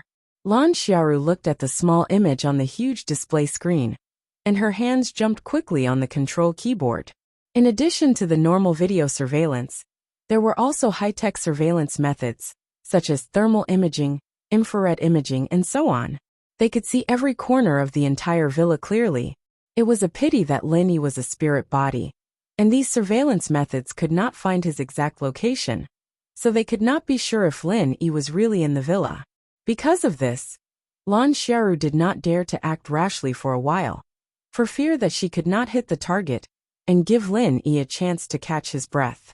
She did not know that if she attacked now, Lin Yi might really be killed by her, and the hesitation at this critical moment really gave Lin Yi a chance to live. In the villa, Han Jingjing was still waiting by Lin Yi's side, paying attention to the changes on the instrument at all times. What made her feel at ease was that looking at the fluctuations of those lines, Lin Yi's condition was gradually improving. First of all, the speed of energy loss began to slow down after these days of strong replenishment, and the speed of replenishment had further increased. If her guess was right, and it went smoothly, Lin Yi would be able to wake up soon, and Han Jingjing's purpose of coming back would basically be considered to have been achieved. At this moment, Han Jingjing found that the technological surveillance array she had set up had captured some strange energy signals, and she immediately operated quickly on the notebook. And what is this? Surveillance equipment? In less than 10 seconds, Han Jingjing easily found the source of the trace of energy signal. It turned out to be a thermal imaging instrument not far from the villa. Originally, someone had set up surveillance equipment around the villa, and it should have been discovered by the people in the villa early on. However, these guys used the identity of repairing the network base station as a cover, and they did not arouse the suspicion of Kong Xiaobo and the others. They openly installed all kinds of surveillance equipment around the villa. When it came to combat experience, all the people in this villa added up would not be comparable to Lin Yi. Han Jingjing was also a little speechless. If it were not for this surveillance tool discovering a trace of abnormal energy, she would not have paid attention to what the people outside were doing. I'd like to see who is so concerned about my big brother Lin Yi. Han Jingjing snorted, and immediately began to reverse track on the notebook, trying to find out where the signal was flowing to. Han Jingjing's genius was not only manifested in research and manufacturing various inventions. In fact, she used to be one of the top 5 hackers in the world, and her technical strength was not inferior to the unconscious Tu Ran. It was just that no one knew her identity, and she only appeared occasionally for fun, so she was not known. Although she had not been in the secular world for a few years, Han Jingjing's skills had not fallen behind. Instead, they had become even more powerful. It was likely that she had set up her own security defenses and cracked the invasions on Heaven Island. For Han Jingjing, this was just a little game for her to relax when she was tired. Hee, I caught you. In less than 3 to 5 minutes, Han Jingjing chuckled proudly. This was much simpler than the security protection she set up herself. Lan Xiaoru did not expect that the surveillance equipment would be tracked by Han Jingjing. In fact, Lan Xiaoru's technical strength was not inferior to Han Jingjing's, but Lan Xiaoru never considered that the people in the villa would discover and track her, so she did not set up too complicated defenses. The few firewalls were set up by Lan Xiaoru out of habit. It was enough for ordinary hackers, but for Han Jingjing, it was completely useless. This time, not only did she find the source of the signal, but Han Jingjing also silently followed the video signal and invaded the center's system. It was rare for them to open a receiving port.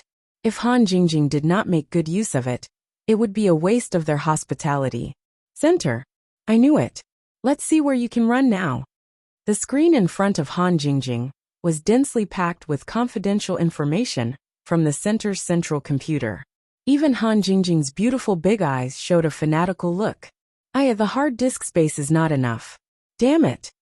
Han Jingjing muttered, and quickly pulled another computer on the side. After connecting it quickly, she continued to copy the center's database. Taking advantage of this time, she also observed Lin Yi's situation. It was still developing in a good direction, so Han Jingjing continued to control the center's central computer. With the highest control authority, Han Jingjing could copy the center's confidential information without any scruples. Originally, She wanted to delete all the information after copying, but doing so was likely to be discovered by the people in the center. So Han Jingjing maintained extreme caution. She only copied it and did not act rashly. Suddenly, the name of a project caught Han Jingjing's attention: Spirit Incinerator. This name was obviously targeted at Brother Lin Yi. How could Han Jingjing let it go? She immediately secretly looked at this file first. To her surprise, the research project was still in progress, and the information was constantly being updated. To put it simply, Han Jingjing was on a live broadcast. Spirit Incinerator was based on the super flame, researched by the Glasses Doctor in the center's sacred. It was a simplified device that made it easier to carry around, but the power of the flame in a unit wouldn't be reduced at all.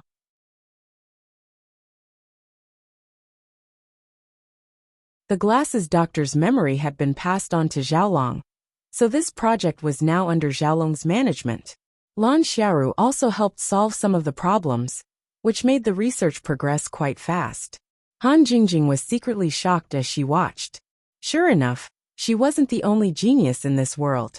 The guy who developed the primordial spirit incinerator was an extremely intelligent existence. Han Jingjing felt that he wasn't much inferior to her. Of course, now wasn't the time to be amazed by the opponent's strength. Seeing that the spirit incinerator was about to be completed, Han Jingjing felt that she should do something, but she didn't know what to do yet. It wasn't that Han Jingjing didn't have a plan, but there was more than one action she could take, and she didn't know which one was the best. Brother Lin Yi, you're really lucky. Luckily it was Jing Jing who came. If the other sisters came, they wouldn't be able to discover the central plot. Knowing that Lin Yi's condition was improving, Han Jingjing's mood improved as well. She couldn't help but praise Lin Yi.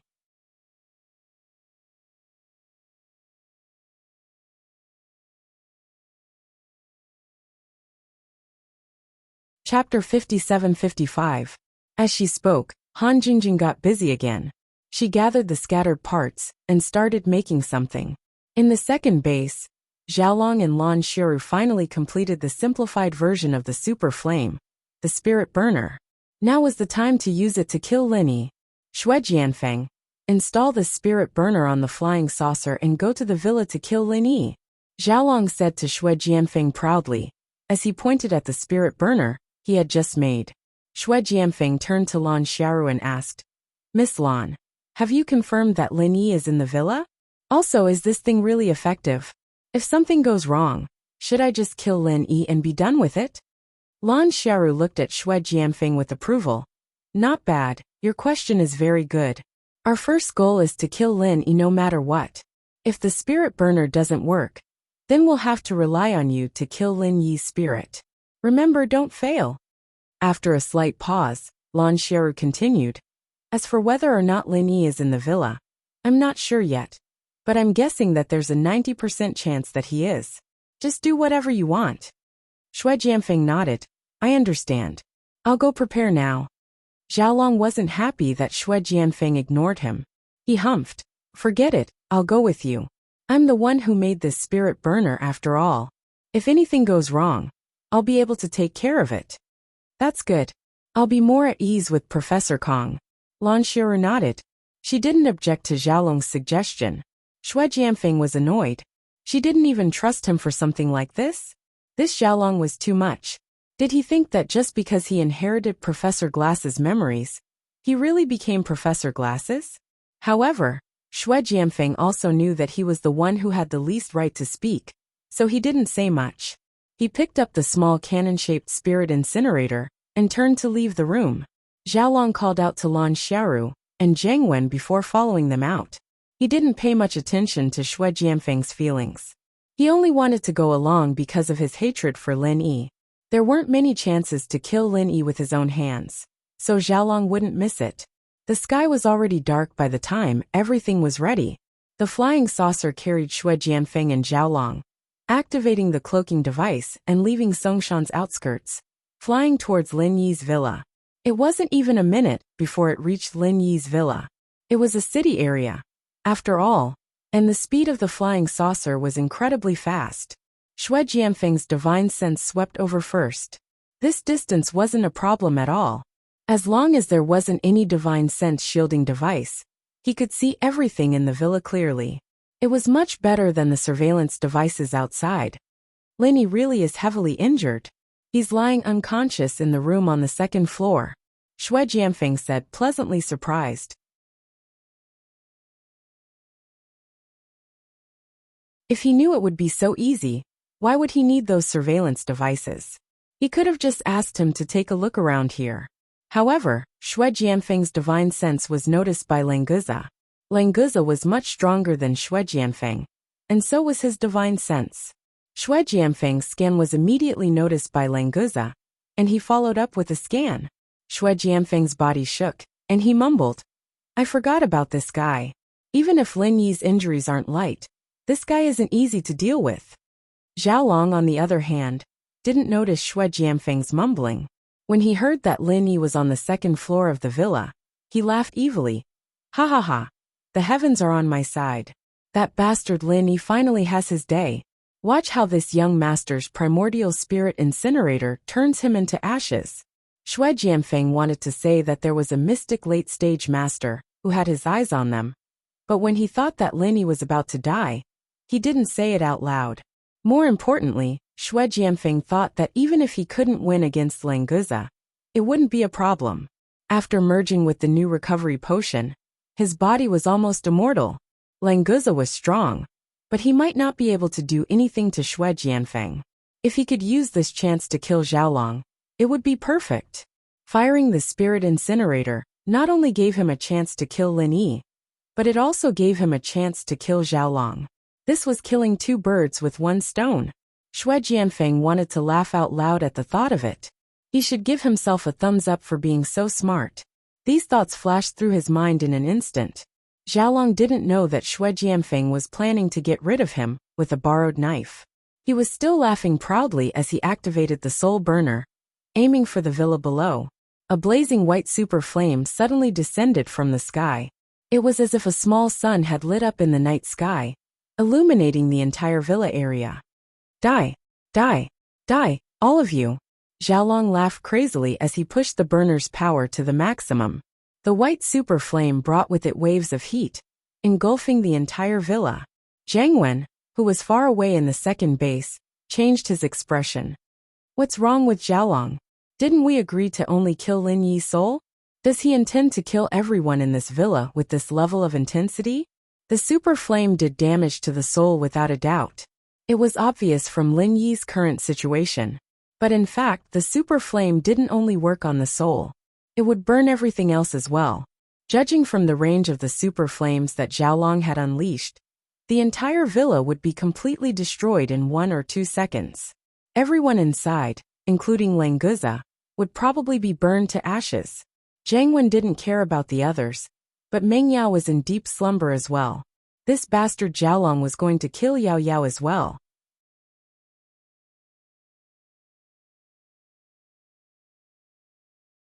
But the super flame of the spirit burner had already been unleashed. Even Zhang Wen couldn't stop it now. Killing Lin Yi was something to be happy about, but letting Yao Yao die with him was something he couldn't accept. You're tuning in to the Li Mei's Sword of Destiny YouTube channel.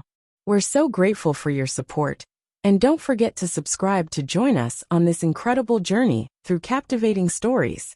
Your generosity through donations truly makes a world of difference, as it's the primary source of revenue that allows me to expand and enhance this channel for you. Thank you from the bottom of my heart for being a part of this adventure.